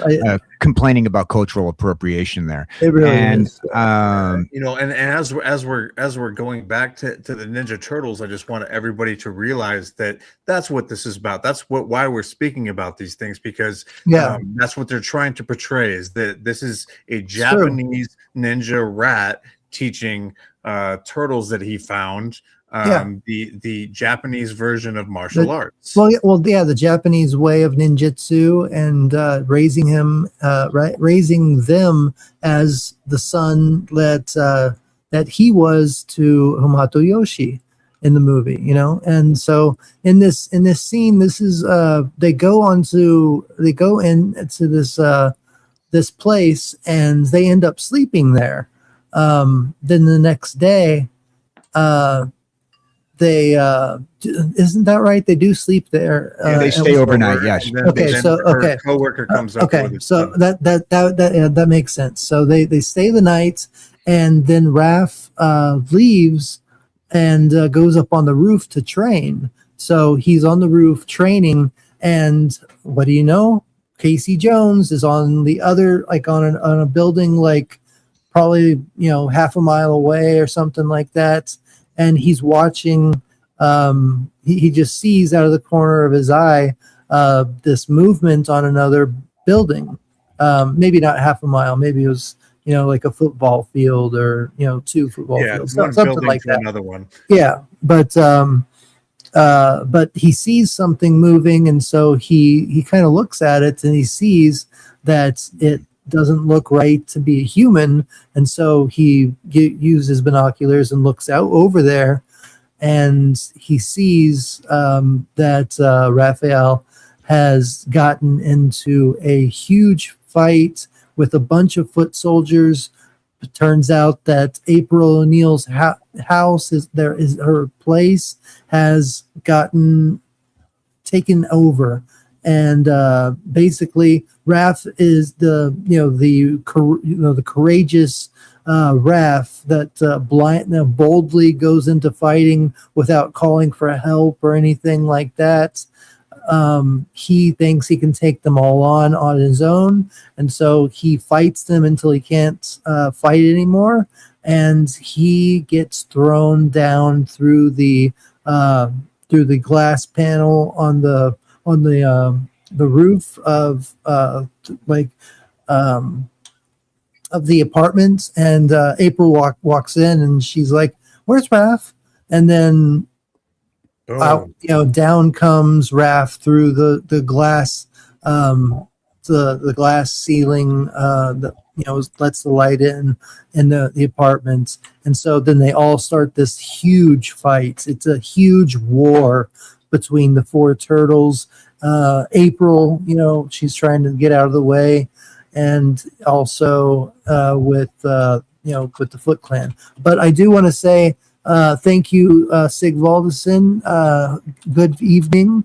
Thank you for being here. Good evening, Theta and panel. I never was into Ninja Turtles. Regardless, wanted to wish you all good evening. Thank you so much, man. I appreciate that. And then also Jason Love, Doctor Who, says Raph versus lots of foot soldiers. Okay, and so in the cartoon, these foot soldiers were robots. But if you think about it, in this movie, they were also teenagers. So they're teenagers fighting teenagers. Exactly. One trained by Splinter and one trained by Shredder. So that's no wonder that he was taken over by a bunch of people that were his age at the time. In this movie, it's literally teens fighting teens. Yeah, I mean, you're actually right. I didn't think about it like that, but yeah, it's literally. I mean, which is why in the sequel, I don't want to get into it, but we can just kind of say, they throw in a teenager that they meet to. This is Jim Henson. So making this movie possible was all because of the talented puppeteers and also practical effects magic workers over at the Jim Henson's Creature Shop. As we had spoke about earlier, Elmo had the voice of Elmo was also the voice of the Splinter. Well, here we have Jim Henson in one of the many posing pictures of him showing some love to these puppets and these not puppets but costumes that he helped design. Yeah. The puppeteers and the costume makers were told by Jim Henson that that the studio wanted it to look as close to the cartoons as possible with the designs of the turtles, but they had problems, and they went through multiple renditions of the costumes in order to make it so that way they can fight. They had walk around versions of the costumes, they had fighting versions of the costumes, they had versions of the costumes where the headpiece that was the face would move the lips and blink their eyes with use of hydraulics and whatnot. Yeah. And it was done remarkably. I mean, you can tell a huge difference from the difference between the first movie and the decline in the quality of the second movie. Well, there were different pieces of the headset where headpiece where you the mouth was open all the time, and you can and they would blue screen it or edit out the actual, because you'd be able to see in certain case scenarios when they're doing certain things and the mouth was open for no reason. Like there's a couple scenes actually where you can see the face of the actor underneath the mask. Yeah, when Raphael is in the tub recovering after the fights, because they do escape from that battle that they get into in the antique shop, which ends up burning to the ground because they start a fire. They end up escaping, and it was because of Casey Jones. Casey backs his van in and rescues them and pulls them out, and they drive out to April's old ranch, her aunt's ranch, I believe. But I like that part but Raph is Casey saves him. He sees that Raph is out there getting his ass kicked, and he's like, I better go. Like that's not right. Like he knew from the beginning that Raph was a good guy, just with the heart of heart, and he goes over there immediately, and he gets there in time to rescue them and get them out of there. But Raph is seriously injured, and he is on the verge of death. And so when they get to the house, that's what happens. Is they put Raph in the tub, and Leo feels so ashamed of not protecting him, and puts it all on himself. And he's there by his side.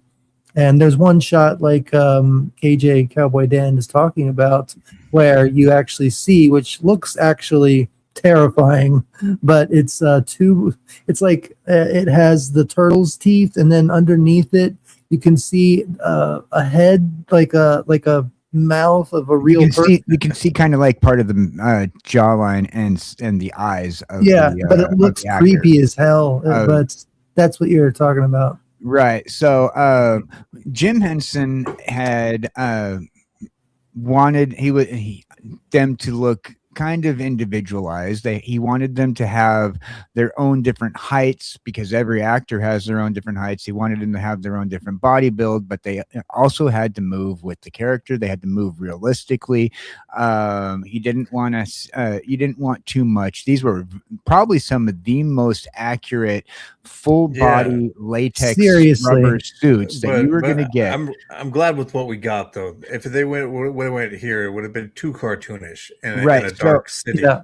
So rather than, because I mean, all the heads were to the design of the cartoons. They didn't want to go. Then they couldn't go with the Eastman and Laird's design, where the heads were kind of squishy. What I wish they would have done, though, is make like darker versions of the colors.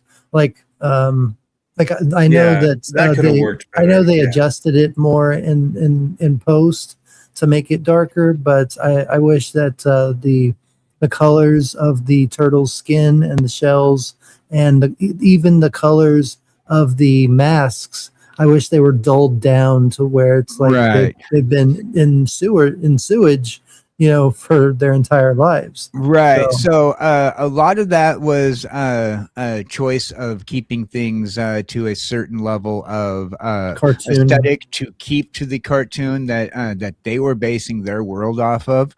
A lot of it also was a choice. Like they did go with a little bit less greeny. This is a bad picture right here, as opposed to this is not what we see. But this is what you see right here. Yeah, exactly. That's what I even wish that they would have went darker than this. Right. Go ahead. Right. So I probably would have been a good idea. It would have been but we were talking about the difference between 1989 Batman and 1990 Ninja Turtles based off of a cartoon, not based off of the Eastman and Laird's comic books. If you would have had a lot different feel if that was the case, and they knew that. So Jim Henson had told the staff, make them look individual. We need to do multiple things. We need to make sure that each one kind of has a different, their different heights, different skin tones. Raphael needs to have some battle scar action from his situations, and you'll be able to see some additional battle scar action after the Casey Jones rescues him off the top of the roof. And so they, you know, you have his battle scars on his turtle, his shells, and you see a lot of this other stuff. And you also have everything down to like age spots and birthmarks on their on the faces of some of the characters. I don't have an image of that right off the bat. So each of the individual characters were set up as their own identity, even with the latex down to the way the shell is shaped on the characters. Yeah, that's what I was talking about earlier. I love how each one of them on screen, I guess in post, you can actually see different musculature on each costume, on, you know, the Jim Henson's costumes, different scratches. I think even it gets into the point of their skin tone, or their turtle skin tone, whatever, is darker color, like different darker colors, like I believe Leo has a very light-skinned green, and then I believe Raphael has like the darkest, or maybe Donatello does, but I think that they showed the has significance. Michelangelo in the movie has the lightest, and then it's Okay. Leonardo, and then it's Raphael, and then it's Donatello. Yeah. Okay, we see better. Yeah. Well, basically, Michelangelo has a lighter one. Maybe I'm thinking about part 2, but so in the second movie they do a little bit more variations in the color of the skin. Pretty much for what they do. I'm looking like at my my set from the first the first Turtles movie, and each one of them have different skin tones. Well, with the toys, they did the NECA toys. The NECA toys, they did have some errors in the coloration of the characters. There was a big old issue with people who collect NECA, and they compared the certain character sets to certain scenes in the movie. You know how the NECA sets, they had the scenes that you can purchase, as well as the individual characters. So there was an issue with that, but as you can see, like right here, this is one of the better. The characters were slightly off. Yeah, you're right. They do look. They do look a little bit off. Yeah, a lot of collectors compared the NECA sets because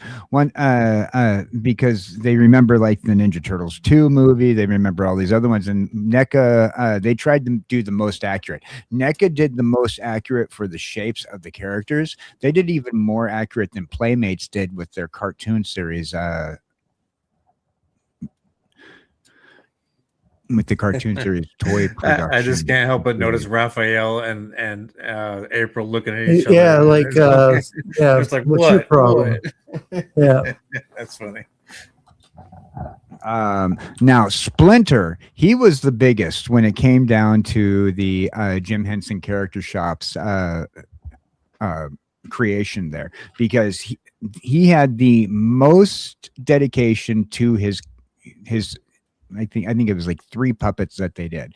One that was a stand-up puppet, one that was a puppet inside a Lazy Boy recliner, and one that was a puppet that was chained to a wall. And they put the most attention into the Splinter character. Yeah, well, because they had to, because it was all animatronic. Puppetry and well, not all of them. So there was one. So the eyes and the ears were animatronic. The one that was where he was chained up to the chain link fence, and the in pretty much the when he got caught by Shredder, when he got caught by Shredder and he was chained up to the chain link fence there in the Foot headquarters, and the one where he's sitting in his chair, as that one picture that I showed you earlier, that has a puppeteer underneath controlling the guy, and he's not animatronic. Yeah. And then they had one where they're at the end of the movie when Splinter has the spear, and he catches the spear with Michelangelo's nunchuck. Yeah, exactly. All right, that was a guy doing it standard Muppet style. Wow, that must have been difficult. Yeah, that was a guy doing it standard Muppet style, where they only show like a certain part of the character. Yeah, it's a really quick scene where like it's coming from across, like down from the opposite side of Shredder, and like you see it from the angle of looking down on the arm, and you just see like a little swirl. So they probably had like a stick or some kind of pole that they had in his arm, and the nunchuck got turned and just got swirled around the right. So this is the one that is the animatronic that you're referring to before. Yeah. Because they couldn't have somebody behind. And while this scene, I cropped it in a certain way, you actually do not see his feet, but that's just to hide the animatronics. Yeah. Well, and he's also behind like he's there. It's like one of those Halloween things that you have somebody sitting behind it, with like your hand up the. Right. This one doesn't have anybody's hand up it. This particular one right here. The ones where he's in no hand up. This one. Yeah, the one where he's sitting in the chair. That one has a guy underneath there with his hand up there. So this one's all animatronic. This one's the animatronic right here. Gotcha. Okay. The one where he's on top of the roof, they did it all standard Muppet style, where you don't see the guy underneath. And it's done really quick. And so there's two versions that are puppeted. Then there's this version that is not. And then when Casey takes him off the thing, that's another puppet, because Casey's holding him and they're walking. Yeah. Casey was always such a pimp, man. Like I loved his interactions with Raph at first, and then with April O'Neil. He's just we already moved on, from this piece, but I'm gonna have to say it because nobody said it when we were talking about it earlier. I'm gonna say you got to know what a crumpet is before you know play cricket. Yeah, before you know how to play cricket. There you go, fans. That is the truth. You got to know what a crumpet is before you can play cricket. So, yeah. Classic line, one of the best lines in it really is, yeah. And I didn't get it, when I was a kid, but obviously, it's this particular. It's a British thing. It's this particular puppet. Go ahead. Sorry. Oh no. This particular puppet had a lot of nest eggs in it.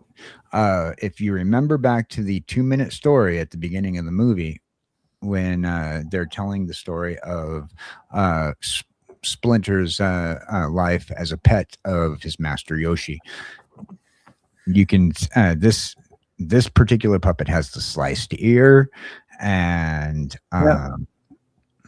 there's they just you can see the detail.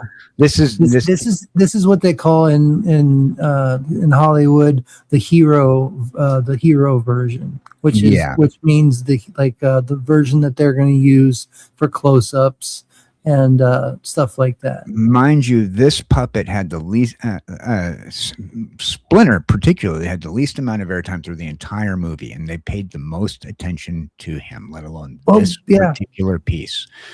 I wonder if well,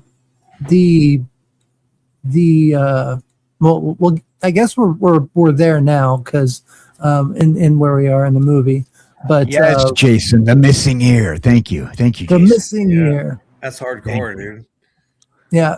But yeah, we're at the point in the movie where Raphael finally wakes up, and like the whole time Leonardo's been basically putting himself through hell, and praying and watching over Raphael in the tub, splashing water on him when he needs it and stuff like that. And he finally, Raphael wakes up, and he hugs him, and he asks him if he needs anything, and he's like, okay, I'm okay. And like, it's just like the sweetest thing. Like, it was like them making up, because they had obviously had some animosity towards each other throughout the movie, and obviously throughout their lives. But now that's good storytelling. Yeah, exactly. And it lets you feel that that family aspect of it, because throughout their lives they had Splinter to rely on, and now Leonardo is realizing like it's up to him to lead this team, to do what they do what they do, and so now he's not only looking at Raph as a brother, but as a almost like I don't want to say a father figure, but in that He's big brother. His big brother, like the one that he wants to watch out for and make sure that he doesn't step into anything that he shouldn't. And from there, we actually get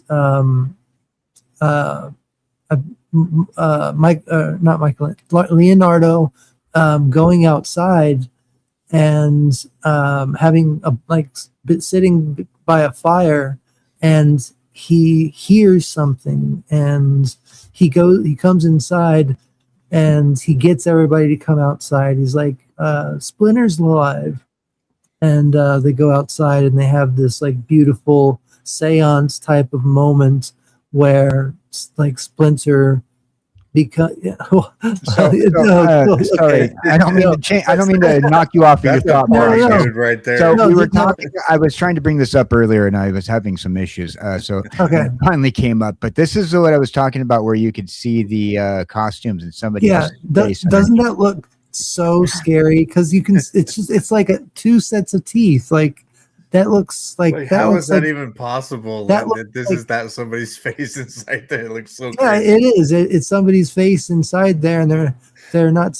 I guess it was supposed to be hidden, but they thought that it because back then they didn't have the 1080p. They weren't thinking that in the future that there was only so much you could edit, and also you weren't looking at big screen televisions, and even on the movie you didn't catch it, because this is one of those you had to pause it moments to legitimately catch it.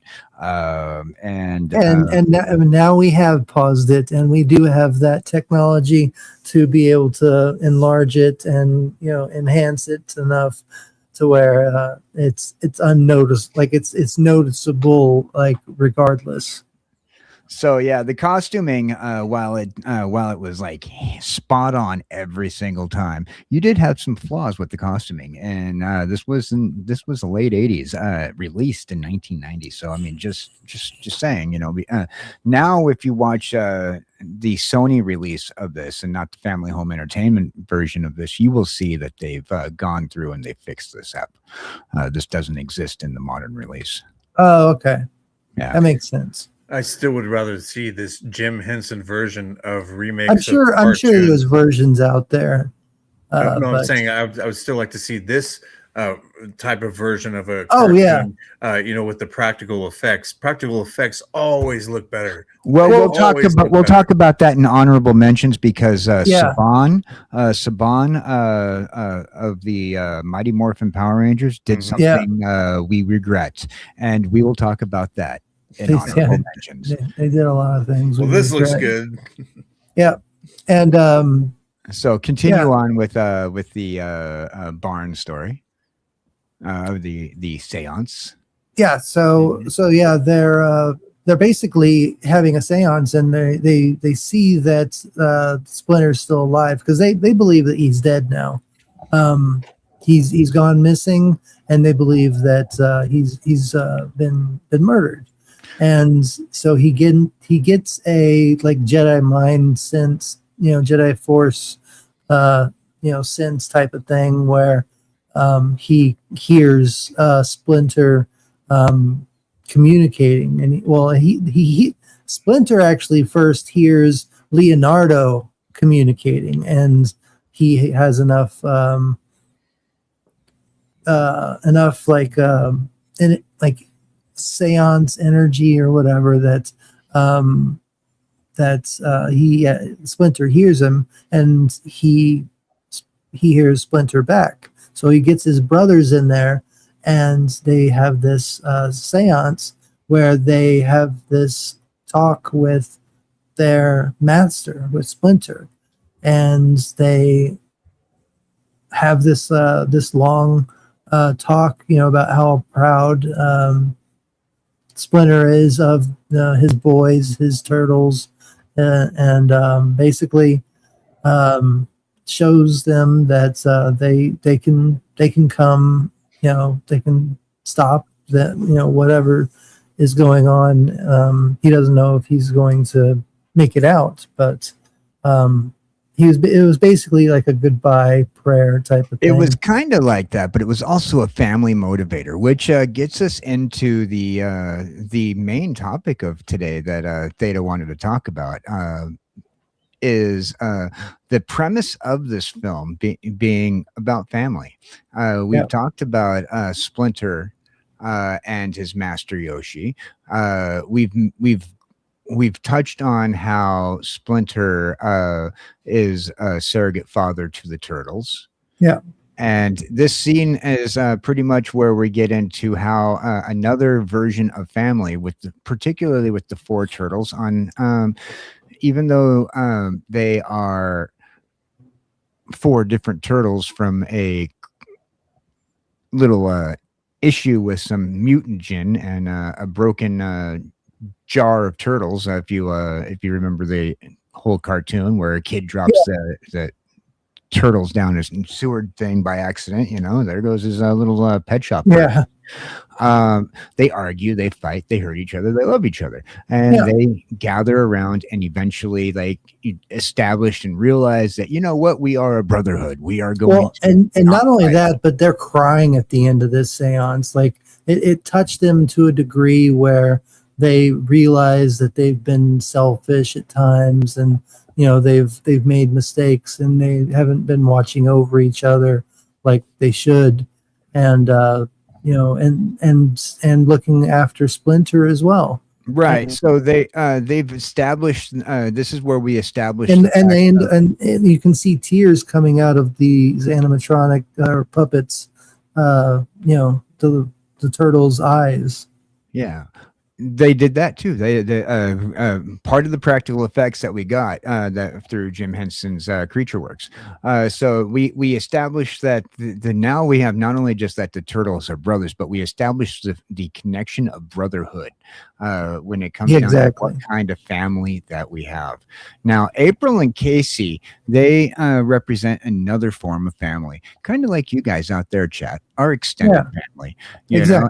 And from our parental units to our brothers and sisters, we have the extended family who are letting us stay at their house in the middle of nowhere or crash on their thing until we get in a fight with a ninja gang. I mean, because they're, make no mistake, this isn't my show. This is y'all's show.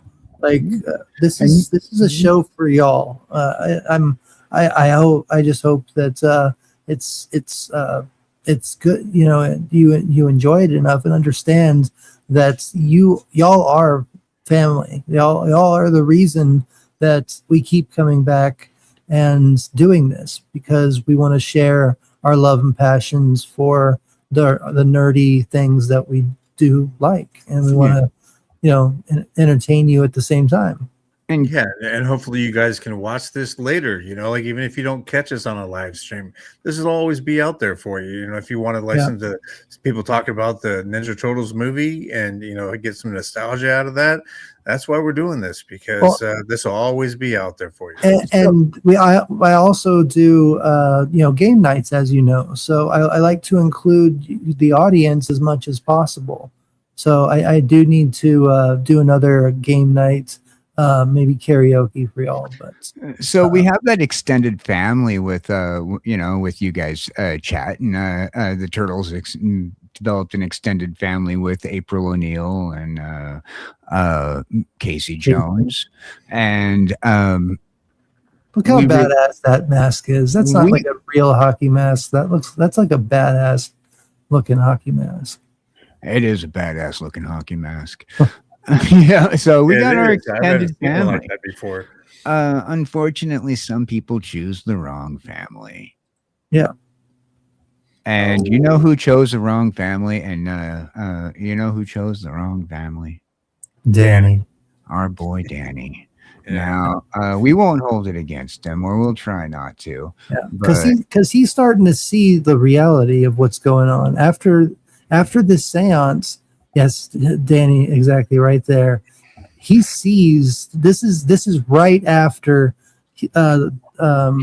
Splinter had that conversation with the Turtles, having that seance, and he goes in and he kind of peeks his head around the corner, and he's looking around and looking to see what's over there, because there's so much there's so much commotion about something over here, and he doesn't know yet what's going on. So he goes over there to talk to him, and you know, he's heard of you know, something evil over there, and he gets to know Splinter, and Splinter and him talk about his father and the situation. Who's your family, Danny? Yeah. I see that you wear the mark of Matoyoshi, or sorry, the shredder on your head. You know, he goes about talking about asking him who his family is. But and go ahead. And he thinks that these guys are his family. You know, giving him free cigarettes, letting him play video games, letting him steal. Exactly. And he gets rewarded for stealing. And then Splinter asks him, you know, you don't have a father, or you know, you don't have a father, Danny. Yeah. Stop that. But yeah, he asks him, you know, what about your father? I think Danny says something to the likes of like, I don't have a family, or you know, something like that, and they start talking about his father and how he just doesn't get him, or something like that, and they have like a very loving conversation where he sees Danny sees Splinter as more than just a strung up like humanoid looking rat. You know, this is also the second time that you hear the story of how the Turtles became the Turtles, and how, you know, the second time you go into the storyline that we heard earlier. Yeah. But he comes away with a new knowing about the Turtles, who they're all trying to hunt in this clubhouse thing that they're all in, this club of the Foot Clan. And that's when Shredder comes out and he puts his hand up and his claw right there next to his face, and he scares him to death, thinking that he's going to take his life right there. but he's I mean, one basic- swipe with that thing, you're pretty much done. yeah, No, exactly. Right He on the reaches back down part. and he sees the paper in his hanging out of the back of his pocket that has the drawing that April did. That's right. That's right. Of Yeah, Donatello waiting, sitting there in the chair, waiting for Raph to wake up. I forgot about that. Yeah, yeah. So he sees that and he realizes that. I guess that's exactly the point when he realizes that Danny knows about the turtles too. Right. And so we're gonna just later on in the next couple of scenes while this is happening and you have now communicated via the spirit realm into a fire pit into upstate New Yeah. York where there is a broken down ironically where you get closest thing that we're going to get to a turtle van is this broken down Yeah. Volkswagen bus that April had. No, that was Casey's bus. Yeah, okay, he, Casey's was the, bus, he was the one that saved him. Yeah. Yeah, Yeah, that Casey's Volkswagen bus. Yeah. the broken down Volkswagen bus, and then It was a painting. Kay Scholl says it was a painting of the painting was of Leonardo. Yeah, it was of Leonardo. Yeah, yeah, I thought April's artwork though. Yeah, yeah, but yeah, okay. I misread that. I thought you were saying It was of him grieving over his brother. But it was my misunderstanding was the painting rather than a sketch drawing because I think I'm pretty sure it was a sketch drawing. It was. It was It was sketch drawing. It was Yeah, it was. but anyway, that's not the have point. them right I thought that I was Which mistaken. is pretty cool. That's an emotional moment that she captured. Yeah, well, because it was basically him asleep, like sitting in a chair, trying to waiting for when Raphael would wake up.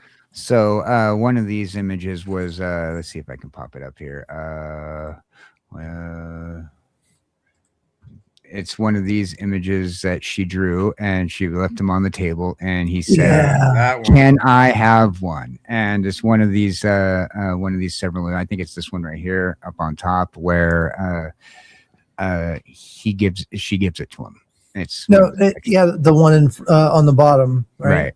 Yeah. Yeah. And so this sequence is from right when he grabs that and asks if he can have it. Yeah. Yeah, it's very emotional. Very emotional. Whoever drew it, put a lot of love into it, and these also might have just been actual drawings that people that somebody sketched, like for behind the scenes shots of how they're gonna do. Yeah, the storyboard. Yeah, storyboard exactly. And they probably thought they were just so good that hey, let's have a it was probably like a last minute decision to throw it in there because so this is where the arc of the fake family. And we got King Style in here too. Thank you for joining. Hey, thanks for joining us. Style? So, and this is where we get the arc of the faux family, the fake family, the lie, who is your true family, Danny? As Shredder says, Splinter says about Shredder when he says you wear the mark of the Shredder on his head, and this whole thing happens. He has more proof of the Shredder. The mark of Orokosaki. What happened? He asked what happens to Orokosaki. He says, "Well, you wear the mark." No, Hamato Yoshi. Shredder is Hamato Yokusaki. Yeah. So he's so the bandana that he wears is the Foot Clan bandana. Oh, I thought it was no. He was wearing the Foot Clan bandana. Okay. And then he takes it off when he that's right. He takes it off, and that's why Shredder approaches him. Yeah. so he took it off, and then he comes back around, and when Shredder approaches him, as you can tell in this scene right here, he's no longer wearing the bandana. Oh, that's right. That Okay, has that's the Shredder symbol. That's the significance. Okay, I get Right, it. and so this is what I probably should have rewatched this movie. This is what attracts the Shredder to pull him aside. Why would the Shredder know to pull him aside? Yeah. Because it was that big epic he didn't moment. pull him aside. He approached him. He approached him, but it was because he's literally right next to Splinter. So it was when he turned the corner. That's part of it. That's part of it. But he's also no longer wearing the. Oh yeah, but he's no longer wearing the thing because he remember the line. Yeah, those two and two. Because he only takes off the bandana after he talks to the rat. This is right after. This is right after. Exactly. So it's noticeable. And you can actually see the way it's kind of like even just like it's eaten away. Like it's changing his frame of mind on the entire thing. And so that's when the Shredder does this and puts his hand right there and then goes down and snags the picture from the pocket. Yeah. Leading you into the next couple of scenes where we have our boy Casey gonna be making a comeback and kicking some ass and asking, "Is this what you call family?" Yeah, that's true. Yeah.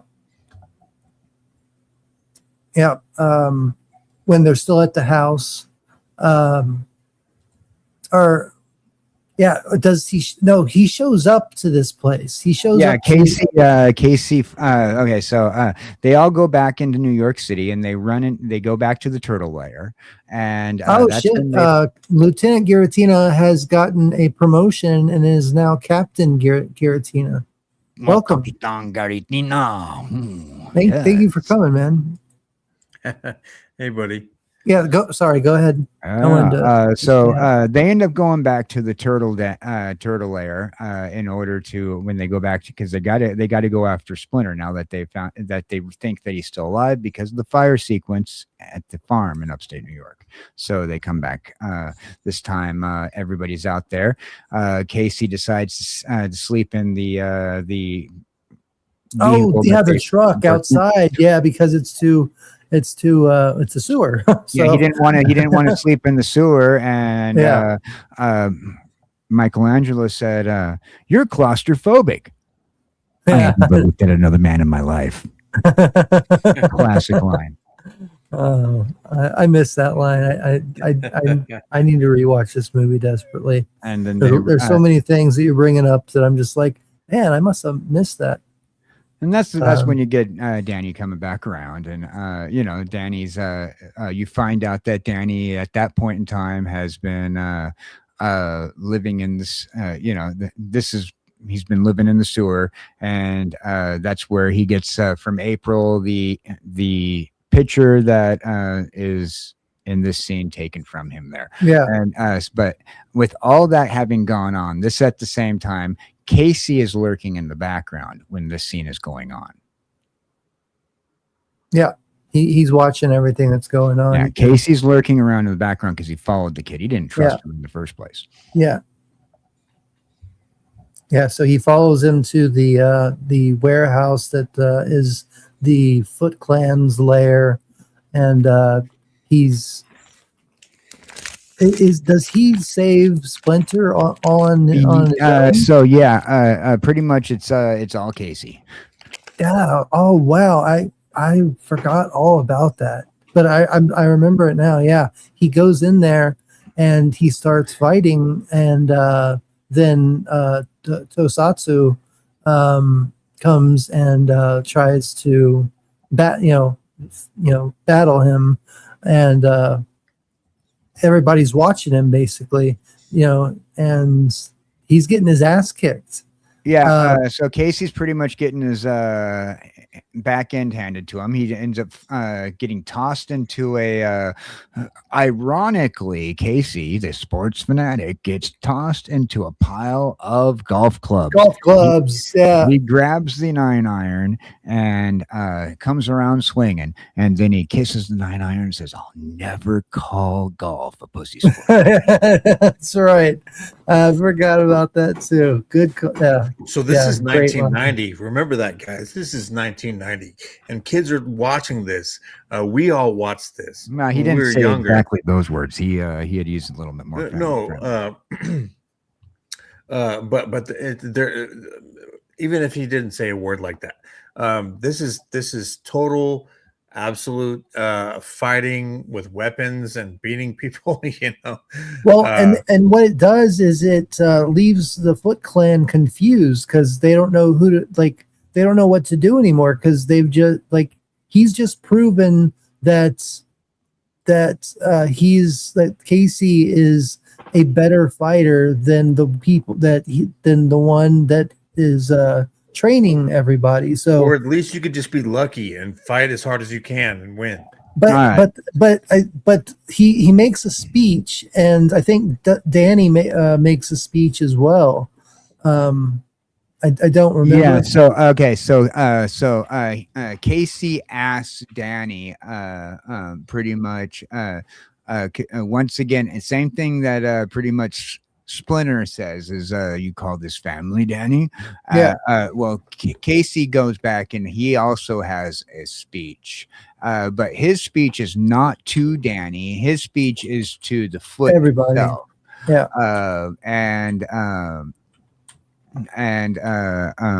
This is the speech that can that encourages not the head, but kind of just like one of the leaders of one of the little groups of the Foot to kind of just like think about things. And when it comes down to giving a police report to the police commissioner, right. Here's a tip for the police commissioner, and then he goes just right at the end where we deal with a few things. Yeah, and they just let Casey and Danny take Splinter out of their lair, and everybody just lets him walk past them because he's proven that he's a bit he's better than all of them basically. And so he gets out on the streets, and at this point Shredder finds out what's going on and sends the whole Foot Clan out on the streets to take down the Splinter and the Turtles and everybody that's involved with them basically. Right. So and that's when we have the build up to the final showdown. Yeah. And it's a final showdown. Pretty much the Turtles end up getting their shells handed to them. They do indeed, for a minute. How do the Turtles get involved into this fight? So I really wish I would have watched the movie first before we talked about that.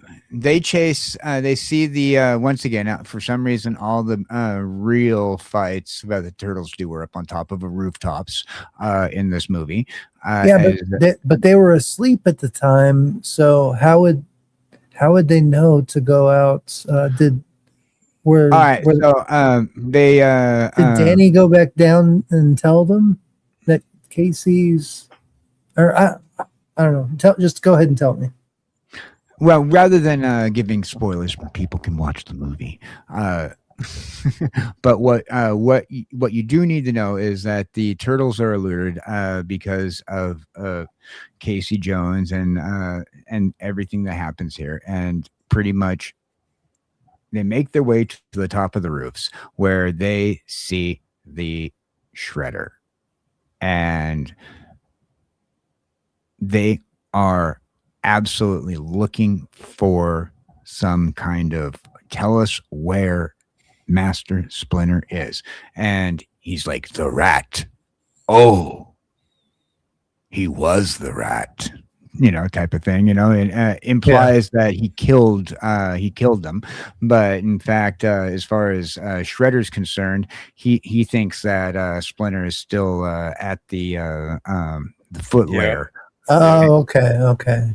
So So it's just a matter of he was already out to go after that, seeing that Splinter does not. Shredder does not know that Danny or Splinter or that- Casey escaped. that the whole ordeal happened at the little. Okay, yeah. So clan. he was already out, like on the hunt for the turtles after Right, seeing that. He was that already image. out there. Yeah, he pretty much took his little his Yeah. group of elite foot soldiers, and they were already out there. So that was going on at the same time. It's one of those behind the. They don't write the thing, but that's going Did on. did the Foot Clan go down into the sewer at that point? And Some of them did, yes. Some of them did, and so you have this scene in the sewer. You have a second scene in the sewer where there's a sewer fight. This is the first time that you have a fight within the turtle den. This is a really quick thing, and that's how they find out. But so that's how they're giving away too much. Giving away too much of the movie. We pretty much this major spoiler there. Probably one of the top fights in the movie that. Regarding with the turtles, because it's close action. It's your standard sewer fight that you look forward to, kind of like the Daredevil things where it's always in a hallway for some reason. It's the same kind of filming that they have there. Yeah, and I love that kind of filming. For action I like scenes. it too. I like it in portions. Like I bring up the Daredevil filming because if you think about it, even it's very similar. Also, for those people who are in the know of the original Eastman and Laird Lord, it has nothing to do with this conversation though. The Ninja Turtles, the concept Eastman had was to set these turtles in the same universe as Daredevil. He was trying to sell the That's comic. right. Yeah, that's right. He was trying to sell it to Marvel, but they wouldn't buy it. Yeah, but so it seems like the Shredder was told portion of like a part of the Foot Clan to go down to the sewers and get the turtles and take them out, and the turtles, I guess, saw them coming or heard them coming, and they must have heard him coming. They don't really give you much. But then they could get out of the sewers, and then they're fighting on the streets. They're hiding within the turtle lair, though, pretty much. And April's up there on top of a pipe, hitting the Foot Clan heads in the head, and while they're all getting out there and running away, and then they're chasing the turtles out into the street and up on top of the building. That's where they see Splinter up on top. Shredder up on top of the building with this iconic scene. I gotta remove a couple pictures. I have too many pictures. They have a whole fight on the streets, and they go up a flight of stairs on the side of the building, like a fire escape. And that's how they get onto the top of the building, and then they see Shredder. Yeah, pretty much. I was trying to let people watch the movie for I figure most of the. There's we don't. I'm sure. I was just trying not to give away too many spoilers in case somebody hasn't watched the movie. Yeah. Well, but, it was 36 years ago. Seems like yesterday to me. No, me too. I can't believe it's almost as old as I am. That's a really cool art AI art design AI. That's the toy of him. That looks badass. Yeah, that is the toy. That is the Neko toy, by the way. I just wanted to. That actually looks really badass. That looks a lot more badass than it did in the shots in the movie. The head, like the sculpture of the head it looks so much more threatening. Yeah, that is the toy from that scene. The toy. Don't y'all agree that doesn't it look more threatening, like the helmets and everything? The Neko people did very good on reproducing the look of the faces. Let's see if I can get this one up here real quick. I wonder if it comes with a head or like a removable mask plate. Yes, I believe that they have a couple that have one that has the mask that's removable and the helmet. That is awesome. I want to get that so bad, man. If I could afford it, I would be getting that. It was very limited edition on that Neko. Yeah, I at the time I knew like that there was a ton of the super shredders being sold. But I never found a regular shredder from the first movie. So here you go. Here's the actual image from the. Oh, I have to remove that. Hold on a second. It won't. I have too many images up. Yeah, you have a lot of images on there. I have too many images in the queue. Okay. That's because they're all friggin' badass. Orphan Zane, I'm sorry. I promise I will never say that line again. I promise.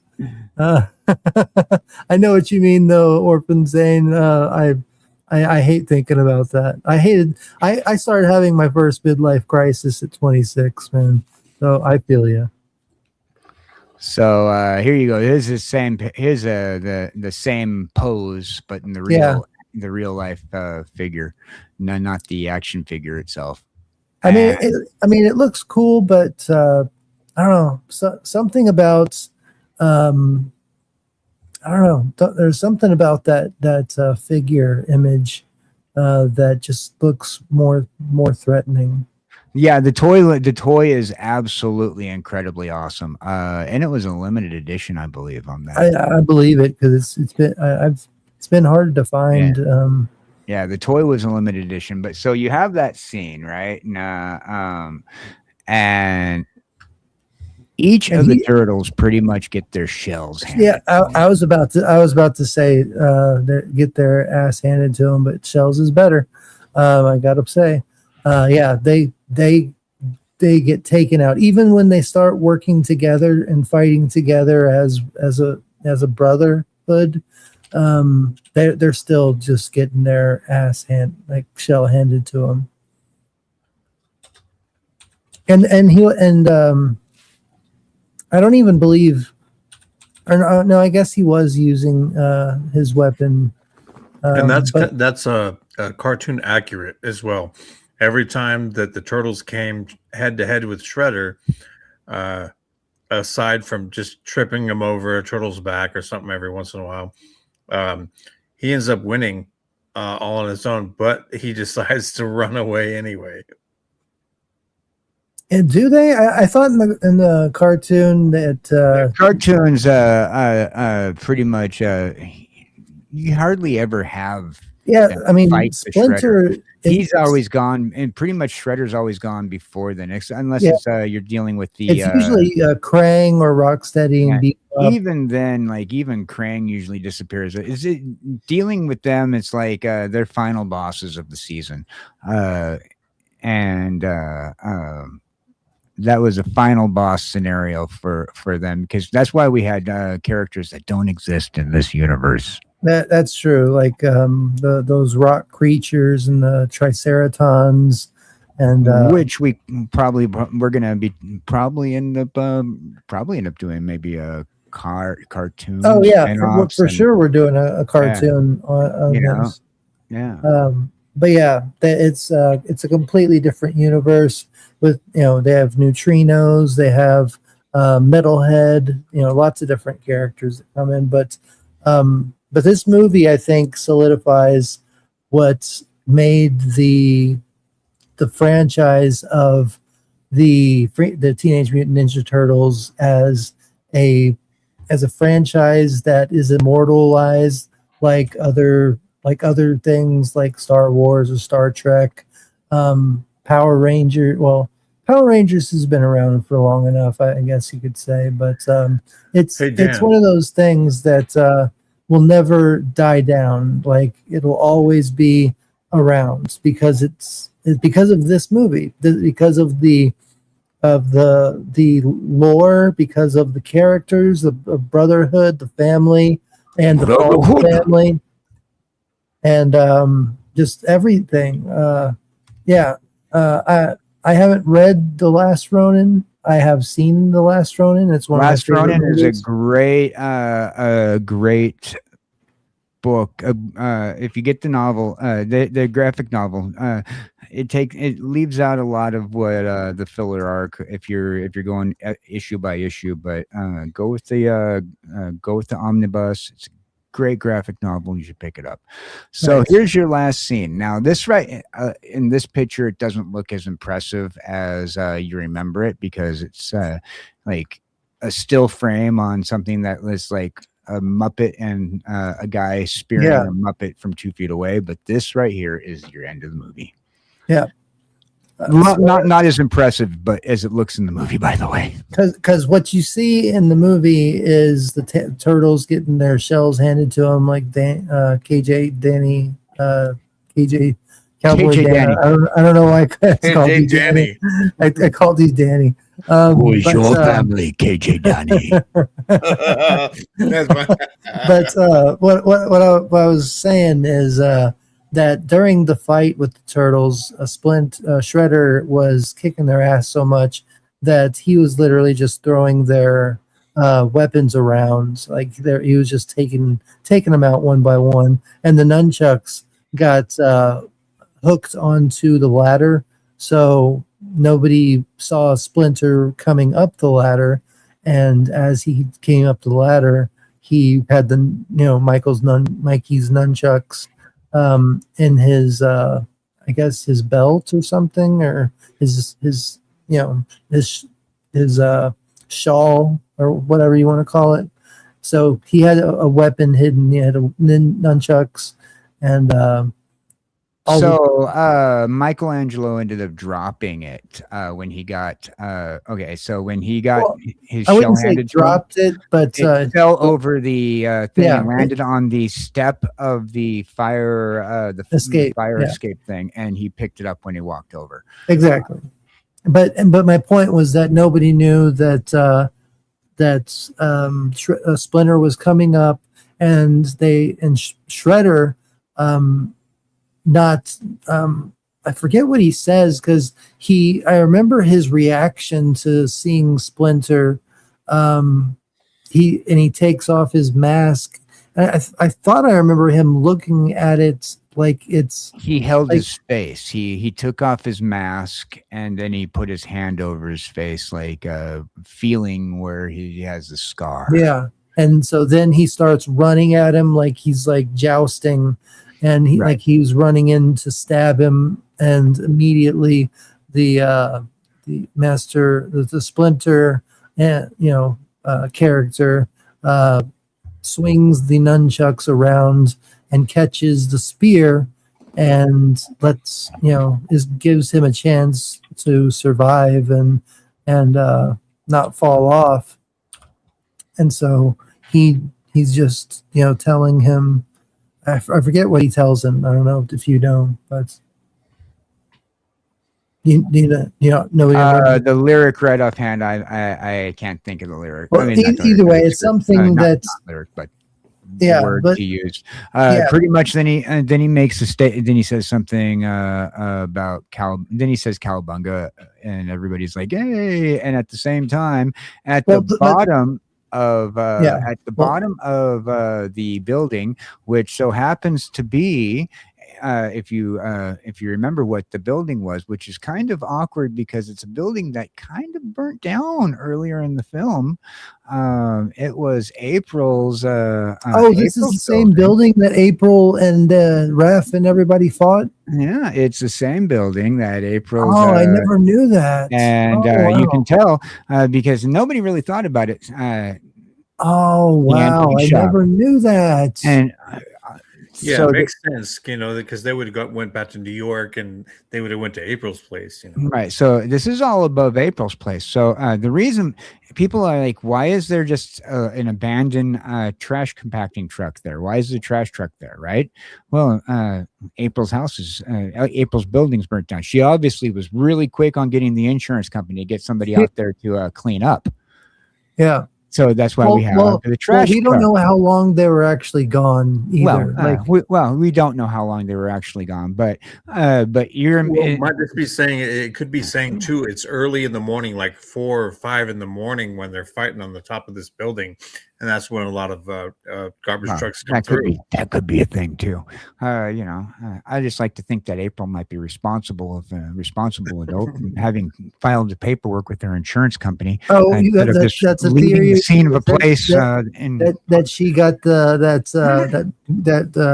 garbage that demolition truck out there. Well, it's a demolition truck. It says interior demolition, which means that she was responsible and contacted her insurance company. This is not your standard trash truck. Yeah, exactly. I get where you're going. Yeah, see what I mean? So nobody puts that together like that. Well, I didn't get that it was April, that it was April's building, but now I never really paid attention to the truck either. But now secondhand antiques and more.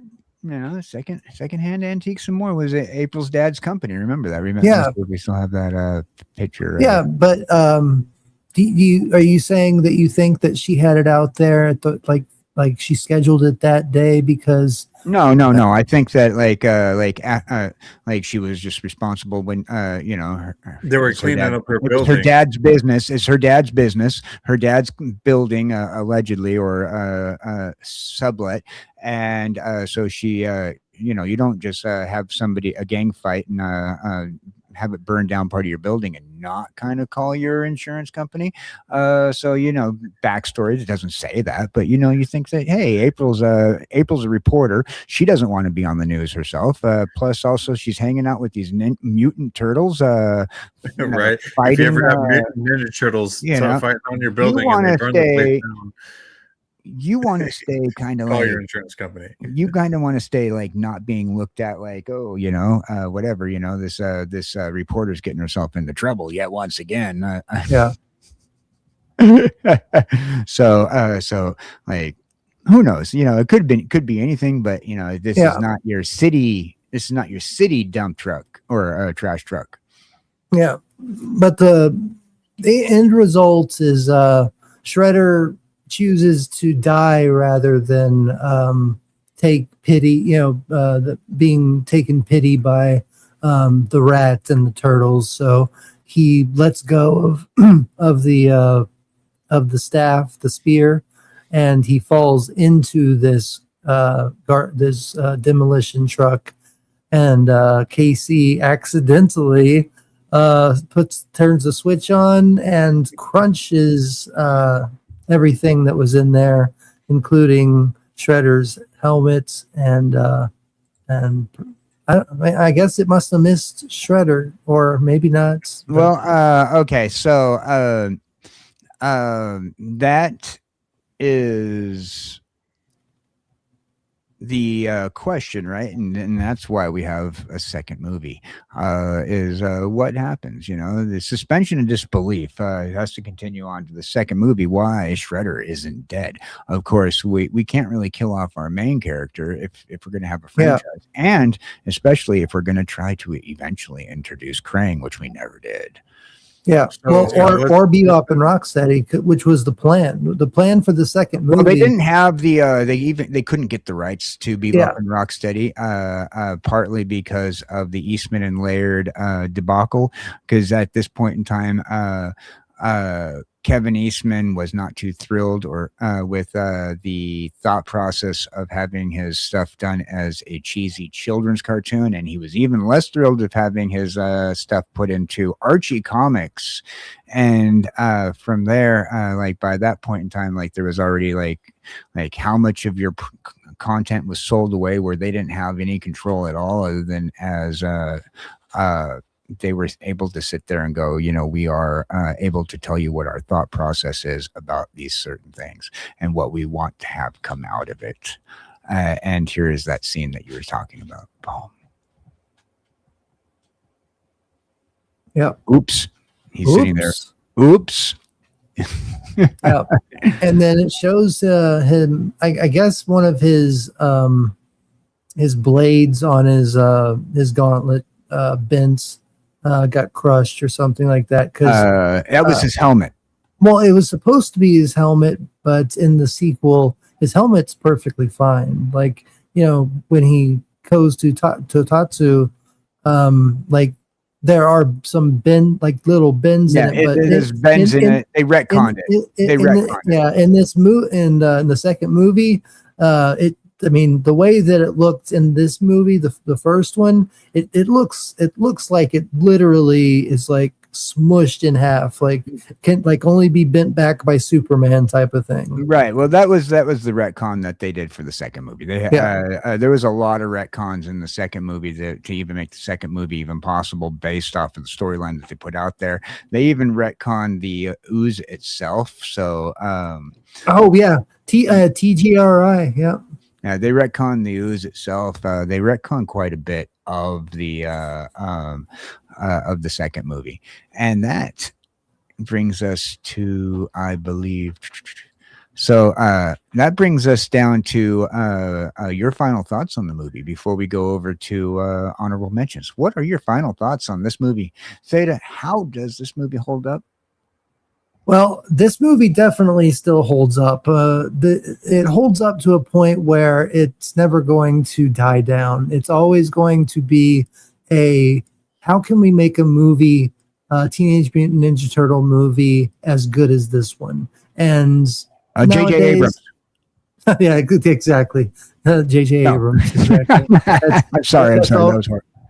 That's always the answer. No, but what I think Hollywood, they want to make a better version of this movie, but what they don't get is that putting a lot of special effects and making an adaptation of the characters in CGI, and making all this special effects unrealistic type of filming isn't going to do it. You're going to have to go back to practical effects for, using for the most part, and actually having these characters connect, writing these characters in a way where they have emotional development. All this new stuff, especially with the Ninja Turtles or the Transformers or any of those cartoons that they tried to turn into movies. They all make you look. They all try to treat you like you're a child again, like you're still an idiot that won't see that that these are CGI characters, that the realism is gone. There's something missing from these new movies, like we saw with Michael Bay's versions. I mean, that's the whole thing with Donnie wearing like goggles the whole time and like trying to just, it's all about establishing, like with the new movies, it's all about establishing characters through visuals and stuff. And yeah, visuals can be very empowering for the characters, like if they look good, but when you do it with CGI and not focus on any practical effects,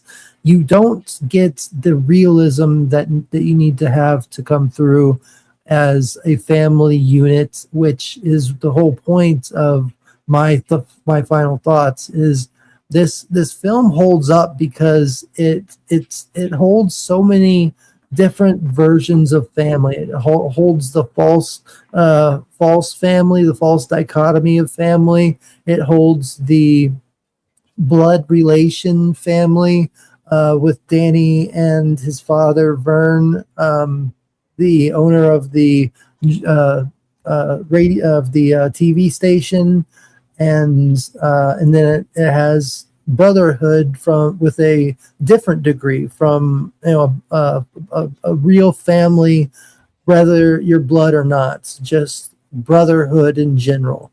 And that's what we get in this movie. We get to see the emotional characters, the characters that we love in this movie. We get to see them grow. We get to see redemption arcs from Raphael to Danny, and even to Casey Jones. Like him, I mean, he doesn't. It's not so much a redemption arc with him, but it's he comes through when they're needed, when he's needed. He sees Raphael fighting fighting this group of ninjas that just throw him through a roof, and he's like, oh, this guy is fucked. So I gotta go over there and see if I can help. Like he remembers him, and so there's a brotherhood issue there that they have, and there's another brotherhood issue with Leonardo and Raphael.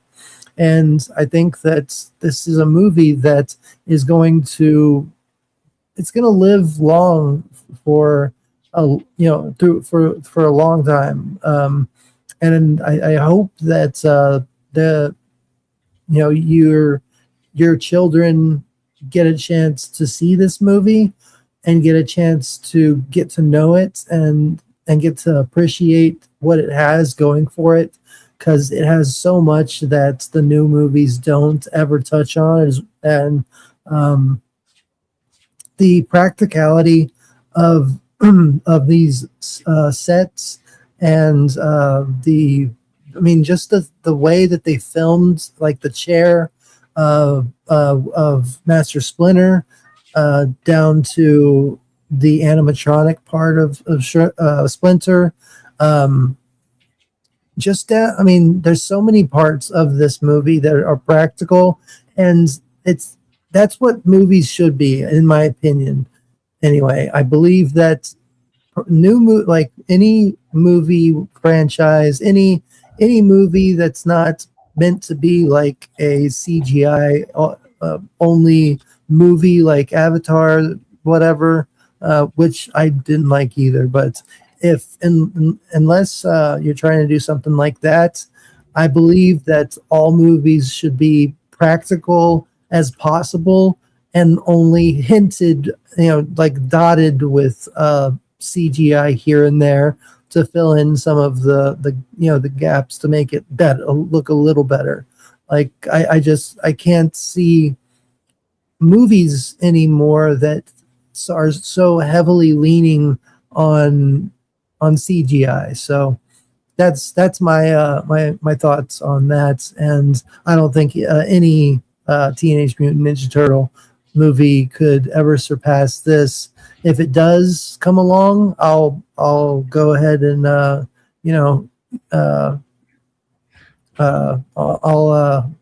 fess up and admit I was wrong, but I just don't see it coming. So. Okay. So it's time for some honorable mentions real quick. I think that we need to ask the head case what game he was playing today while he was at work. I was playing Teenage Mutant Ninja Turtles in Time, and I had the video game on my Super Nintendo Entertainment System. That was the first game, along with the game that comes with the console, which is Super Mario World. That was the first game that I had when I was given, I think I might have been 12, something like that. I got Turtles in Time, and then I discovered when I went into the arcade that there was a huge console, and I don't know if anybody's ever seen this console or played in the arcade. I've seen them all. Yeah. The four station Teenage Mutant Ninja Turtles in Time, which they now have adapted to Shredder's Revenge. I was playing that, and I play that every day. I'm not even kidding. Yeah. There was even a 4-player arcade game before Turtles in Time was at the arcade. Yeah, the original. The original one where you start out in April's building. That but those were great games. These are very sought after games. So if you guys ever want to play a Ninja Turtle game and you want it to be a little bit, forward into the new age, check out Shredder's Revenge. And Teenage Mutant Ninja Turtles in Time is the precursor to that one. Yeah, and also the precursor to probably one of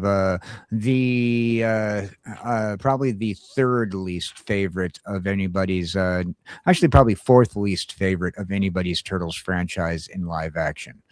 But before we go to continue on with the honorable mentions, I'm going to make Theta's day, because Theta, you deserve this. You've had a great show today, and I think you need to have one of your favorite franchises mentioned at this time. As an honorable mention, boys and girls, the Mighty Morphin Power Rangers. Oh, hold on, we got to take this down. Boom, boom, Mighty Morphin Power Rangers. Yeah. Hey, what? Yeah. Not only that, but they are actually in the TV show. We're gonna get to that too. They had 3 episodes, or maybe 4 episodes in the original Mighty Morphins TV show. But yeah, they have. We'll get to Studios makes great Power Ranger content. They are doing some weird stuff now, but yeah, they definitely they're supposed to be in the same universe. Yeah. Makes sense. They were around at the same time. Yeah. The reason why they're in the same universe is because of the creator of the American version of Super Sentai, which is the Saban and the Power Rangers. Saban had the contract for a particular TV show that a lot of people choose to ignore. Now, it's a little bit more frightening than seeing a second row of teeth for some people when looking at a Ninja Turtle. In fact, it is a next mutation. Oh no, I hated this so much. What's her name? Mona? Venus de Milo. Venus, that's right. Venus de Milo. Oh my god. Hey, Yeah. you know what? We've had already 3 different. Leonardo looks so turtles. scared. Look at it. Look at Leonardo's face. On the bottom, he looks so terrified. We've had in total with Wait different a runs of the second. comic books, with different runs of this TV series. They were TV trying series- to make the Venus de Milo character like a woke type character. Well, it was they were going to add a female character. We've had 3 different female characters as but they were trying to make her like a Mary Sue, like kind of they kind of did but they also didn't. Her character ended up being brought into the comic book series eventually, and she hangs out with the Mutanimals. I don't know if this is an honorable mention. This might be Mutanimals was a mentioned. spinoff of the Teenage Mutant Ninja Turtles. The same spinoff that you kind of have, that you have the rabbit, you have several of the characters, you have the frogs, you have the frog. the neutrinos. they ended up bringing her over. She still exists in one form or another. Then they made up 2 other female characters as well that kind of bombed. One is the current one that they're doing is a character named Jana, who's the most Just leave recent. it at April. Like, is she a turtle? She's a turtle. There was 3 turtle characters. 3 turtle females. How did they age up so fast? They weren't all like children when they became mutants. The TGRI So they're changing the some of them were the lore of how everything works. I did watch some of the Splinter next wasn't a child. mutation. Splinter wasn't a child. He was but he was an old man. right, but it's not changing the lore by it's just It is. it's adding characters. It's called a retcon. It's not a it's called a retcon. It's there's a difference. Okay. All right. So do you guys think that this show is worth watching or what? I don't. No. No.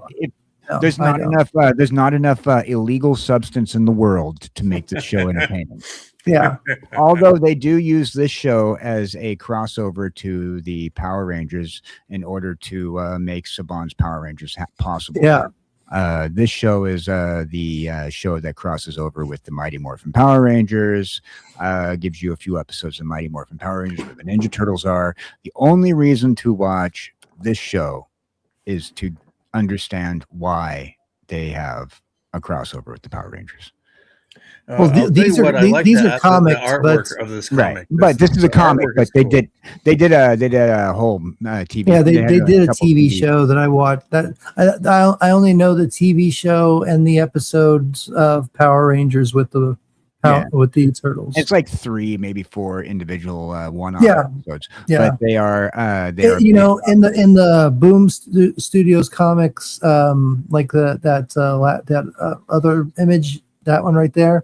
At one point, the powers of the Power Rangers were put onto the Turtles. So, like the Red Ranger was Raphael, the Blue Ranger was Billy, or not Billy, but the Blue, Ranger. I believe Leonardo was Michelangelo was the Yellow Ranger, and then Donatello. He Donatello. was pink. I guess He was pink. What's up with Donatello? No, Donatello was the Black Ranger. That's right. All right, so the pink coloring is just is because of inking. We remember when you're looking at comic books and you see the characters having a wrong color on the thing, it's usually an ink problem, or an artistic liberty that the artist is taking. Artistic liberty, you say? You're pointing out just something that's like saying, well, the first Hulk was gray, even though that was the depiction of the Gray Hulk before Joe Cool was not exact. Well, not. Before Joe whatever was error in the printing. You have this quite often in the comic book world where they either just use the wrong color, or they print it wrong, or they're using an artistic liberty. So yeah, I think it's probably an artistic liberty. But so you have that, and then you had these guys right here, which brought into which was the whole way that Saban was able to merge the two universes together. And there is quite a bit. I know that those were really good storylines. If you didn't like them, you liked those storylines, didn't you? Which ones? The Boom Studio storylines of Power Rangers. Yeah, of course. Particularly of the crossover. Yeah, when they first started making the series over there, when Jason David Frank was still alive, they were making a series about Lord Draken, and the Boom Studios and Saban. It was more Saban. Basically stole their idea because Saban Jason stole David everybody's Frank. idea. That was his Jason gig. David Frank came up with the Lord Draken storyline. They didn't. I think there was a little different design, which is how they got through the loophole.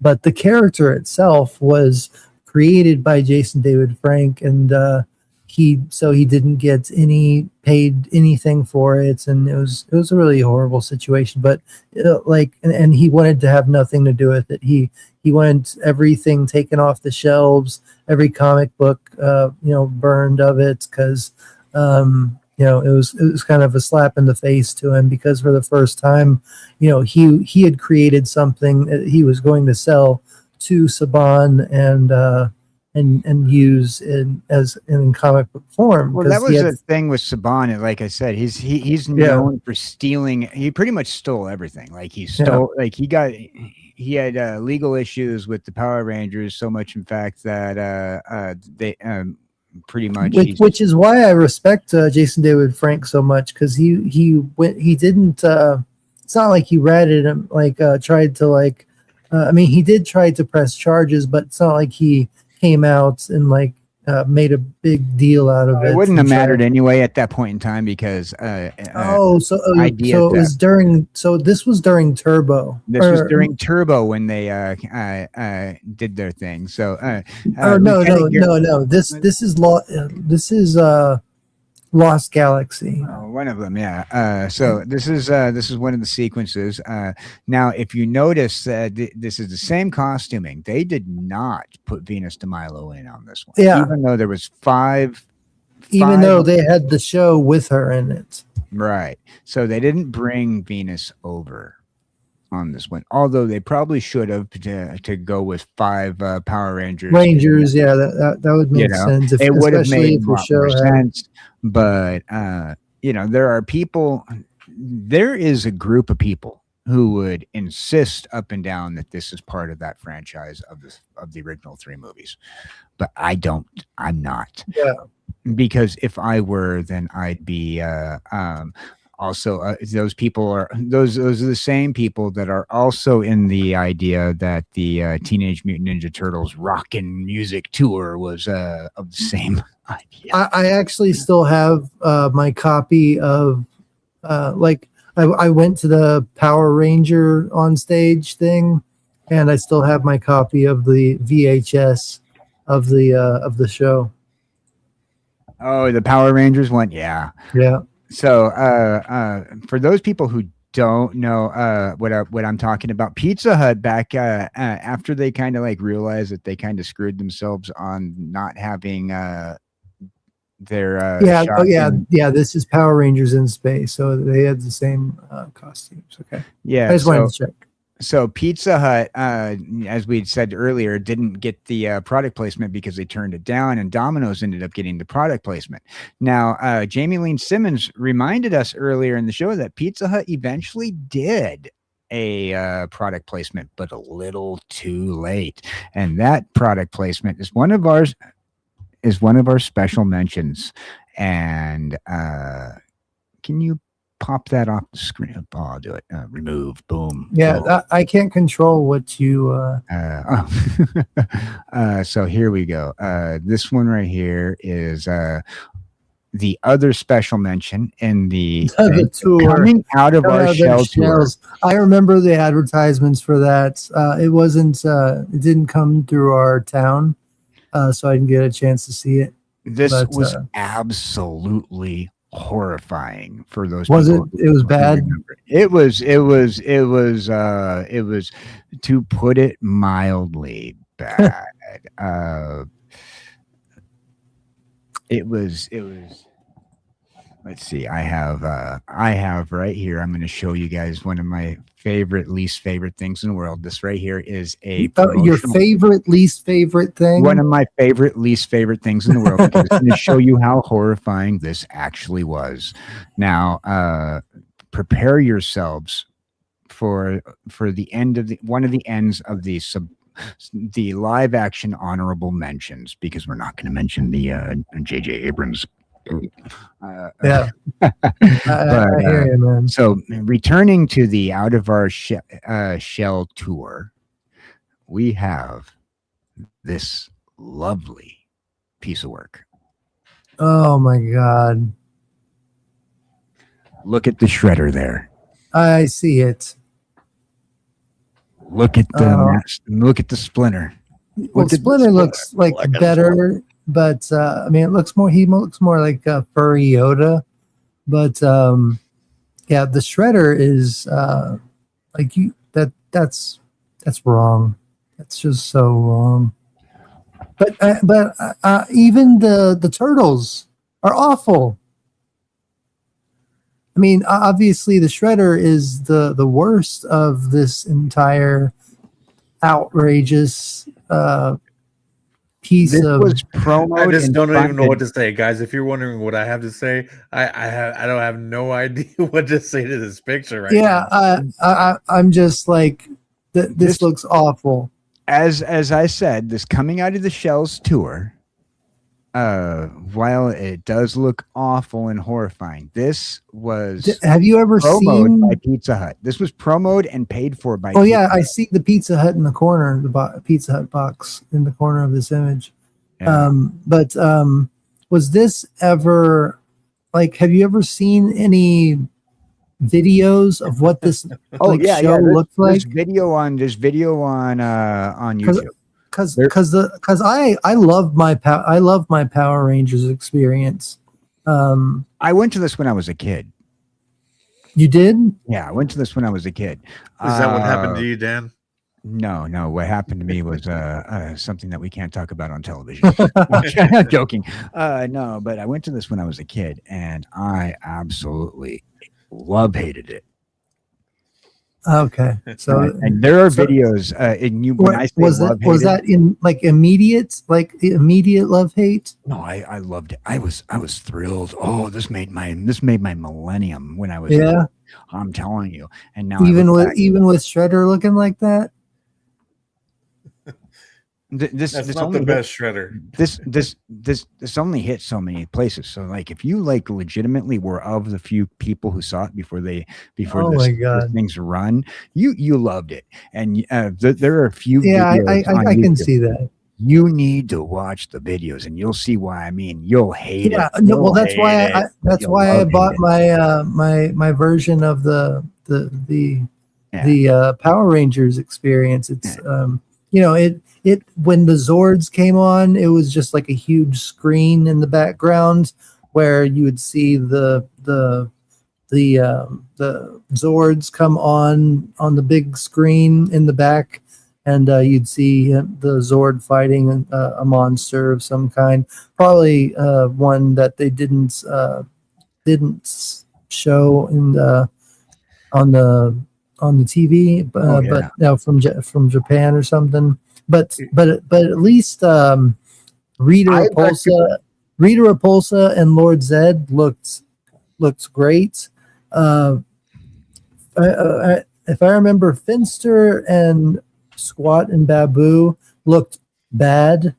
I will say that, but the Power Rangers, they were perfect. All you need for a good Power Ranger looking character is just a fit person, guy or girl in spandex and putting on the helmet. So it's not. I really recommend that you watch this off stream. I will. I'm curious. There's YouTube videos all over the place. I'm gonna have to. You'll hate it. I'm gonna have to have some anti-nausea medication. What you got to do is like I said before with the this monstrosity here. There's not enough illegal substance in the world, but you'll hate it. Yeah. That you'll hate it because you go from this, you watch a few episodes of the Power Rangers, then you read these comic books, and you'll be like, okay, then you jump back into the 80s here, and I just kind of go a little nostalgic and go like, hey, you know what? Maybe Teenage Mutant Ninja Turtles Part 3 wasn't as bad as everybody says it was when you see this and you see this. Yeah, and then you have what a this makes better me think appreciation. of is I was thinking I would try to rickroll my friends with this. Yeah. Yeah. You probably could. Absolutely. Oh my I'm God. just saying, once you see those, they're not as bad as you think. Oh my God. There is only one last honorable mention that I have for you guys. All right. And it is probably the easiest on everybody. And this one is, let me take this down, remove. I got too many things up on my screen again. Boom, boom, boom, boom. Let's have a palate cleanser. Let's have a palate cleanser. This is absolutely what this is. And it's probably one of my favorite TMNT crossovers that you will get. enjoy this. If you haven't already seen it, you have to watch it. It is incredible. Whoa. What I've seen it. Yeah. This is incredible. It is a great cartoon, movie, animated feature. It has Batman, it has Batgirl, it has the Damon Wayne. What I'm wondering is why does Donatello's face look like a human face? Unfortunately, the artist, they don't use this artwork in the cartoon. I hope so. This is not the artwork that they use in the cartoon. I mean, because this right here, I think this right here is the artwork for the for a comic book or something. I don't think it's the actual artwork for the but cartoon. that's awful. I mean, look at that head. That is a completely different style head than the other turtles' heads. The artwork that they use in the cartoon is more like the all right. So the artwork they use in the turtle heads. The artwork that they use in the cartoon is more like the 2000 and I think 2011 Ninja Turtles cartoon, and that would be, let me pull that one up. It's right here. Okay, so you'll see this is not the artwork they use. It's probably the cover art or whatever, or comic book art. But here is the artwork for the cartoon itself. As you can see, it's completely different. It's like the 2011 Brave and the Bold. Okay, well, but still, look at Donatello. Donatello still has that face. He still has the damn face. This is how they did it back in 2011 when they had that cartoon. Why does Donatello's face look so... That is pretty funny. Come on, Dan. Yeah, I mean, look how different. I mean, Michelangelo and Leonardo look. I didn't draw it. No, I know, but I'm just saying. I don't think he looks like that all the time either. I think Dan's right. On the cover, it's like you have a badass looking Batman. You have like a Justice League style looking Batgirl, and you have like a Damian Wayne looking Robin. That's Damian Wayne, yeah, Damian Wayne Robin. Yeah. So it is. Batman looks badass. They all look badass, and I would say that Michelangelo looks kind of badass, and Leonardo looks kind of badass. I hate what they did with Donatello, and I really don't like what they did with Raphael. Right. So this is the 2011 Ninja Turtles art style that they were doing back in 2011. That was awful. That was such a bad decision. As you can tell, that this was the Brave and the Bold style Batman art that they were doing back in 2011 as well. It was the artistic design that they decided to go with. It was DC animators and Paramount. It is just so weird that they did that to Donatello. Getting Warner Brothers and Paramount to do something in collaboration. I mean, you saw how hard it was to get Warner Brothers and Disney to do something together. So come on, that is funny. There you go. I will vouch for this movie and Dan here that I love it, and it's way better than what we were just getting glimpses of. They had their own little universes that combined. It was good. Yeah. Batman did a lot of Universal crossovers. I mean, after all, how many times was Batman on Scooby-Doo? I mean, and not only that, just in the comics itself. I mean, how many times has he crossed over with Spawn or He's the crossovers, which I believe is something that Theta and I are going to be working on soon. Is we're going to be asking a few people to tell us what unlikely crossovers you would like to see, and we're going to try to make it happen with our own lore. Yeah. So if y'all leave a comment after the stream is over, leave a comment of what movie crossovers you want us to talk about. Yeah, the movie crossovers that don't exist, mind you. We're going to make our own crossovers. Yeah, like what you would like to see being crossed over. Me and Theta played with it last night off stream. We said we made up what if the Smurfs shared the same universe as the Marvel comic superheroes. Yeah. And we had like a great little fun little back and forth that when we created our own little potential little unlikely crossover. You are going to help us do the same thing in a future episode. Yeah. And I believe the Ninja Turtles have also crossed over with Ghostbusters as well. Yes. So yeah, they're getting it on with everybody. Those weren't in my honorable mentions, but yeah. So all right, I guess start closing it out. We're at where we've done Theta's final thoughts, and yeah, let's go ahead and let Headcase go ahead and talk, promote his channel. Yeah, guys. DJ or KJ Cowboy Dan and I, we have a morning show, and it's called Deep Dive into Coffee. We're going to be doing it this Tuesday. So if you want to get up with us and you want to talk about coffee stuff, I'll let him give you a little bit more information on it. But that's basically where I'm at right now. You can follow me over on YouTube, and I'm also on Twitter at the Real Headcase. That's all I got. All right, man. And we also have with us the man of the hour, KJ Cowboy Dan. What's going on with you this week? As Headcase said, morning dive and a coffee. And both of y'all's channels links are in the description. So please go and follow them. Thank you. Morning dive and a coffee. This week we're going to be talking about some questionable places that we've had something to eat. Primarily sparked up by my having $5 sushi at a Mexican restaurant. Oh my God, that sounds awful. So we will be talking about questionable places to dine. We're also going to be talking about your favorite places to dine while on vacation and going other places, you know.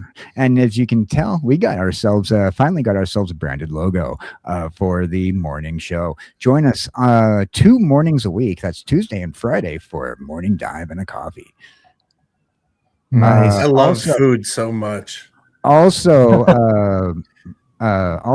I will be doing a few things with King Style. Please, we're still looking to raise up the money to make sure that King gets his microphones, because we need to get enough to send him out a new microphone. And we need it for that to get him his microphone as soon as possible. We need to get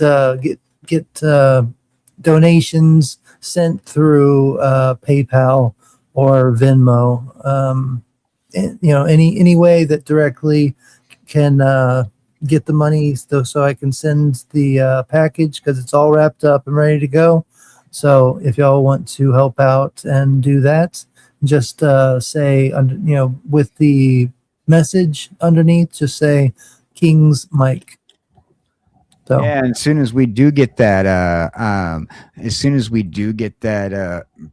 availability to pay for the microphone, we're just waiting for that, so that way we can do episode 5, uncredited cast, where we're going to be talking about. And I've actually, for every day that this show doesn't go, this is going to make it a longer and longer show, because I keep on writing down more and more ideas. So, and this is the link to the PayPal if you feel like donating. Right. So if you can help us get King Style his mic sooner than later, that'd be awesome. So that way we can get him back up and running, and we can do episode 5 uncredited cast of Cowboys and Kings, the Cowboys and Kings podcast. Cowboys and Kings. Once we get going back up. And I'll tell you what, you guys are going to enjoy the theme song, because I have gotten to a certain point of completion on the theme song where it looks friggin' awesome.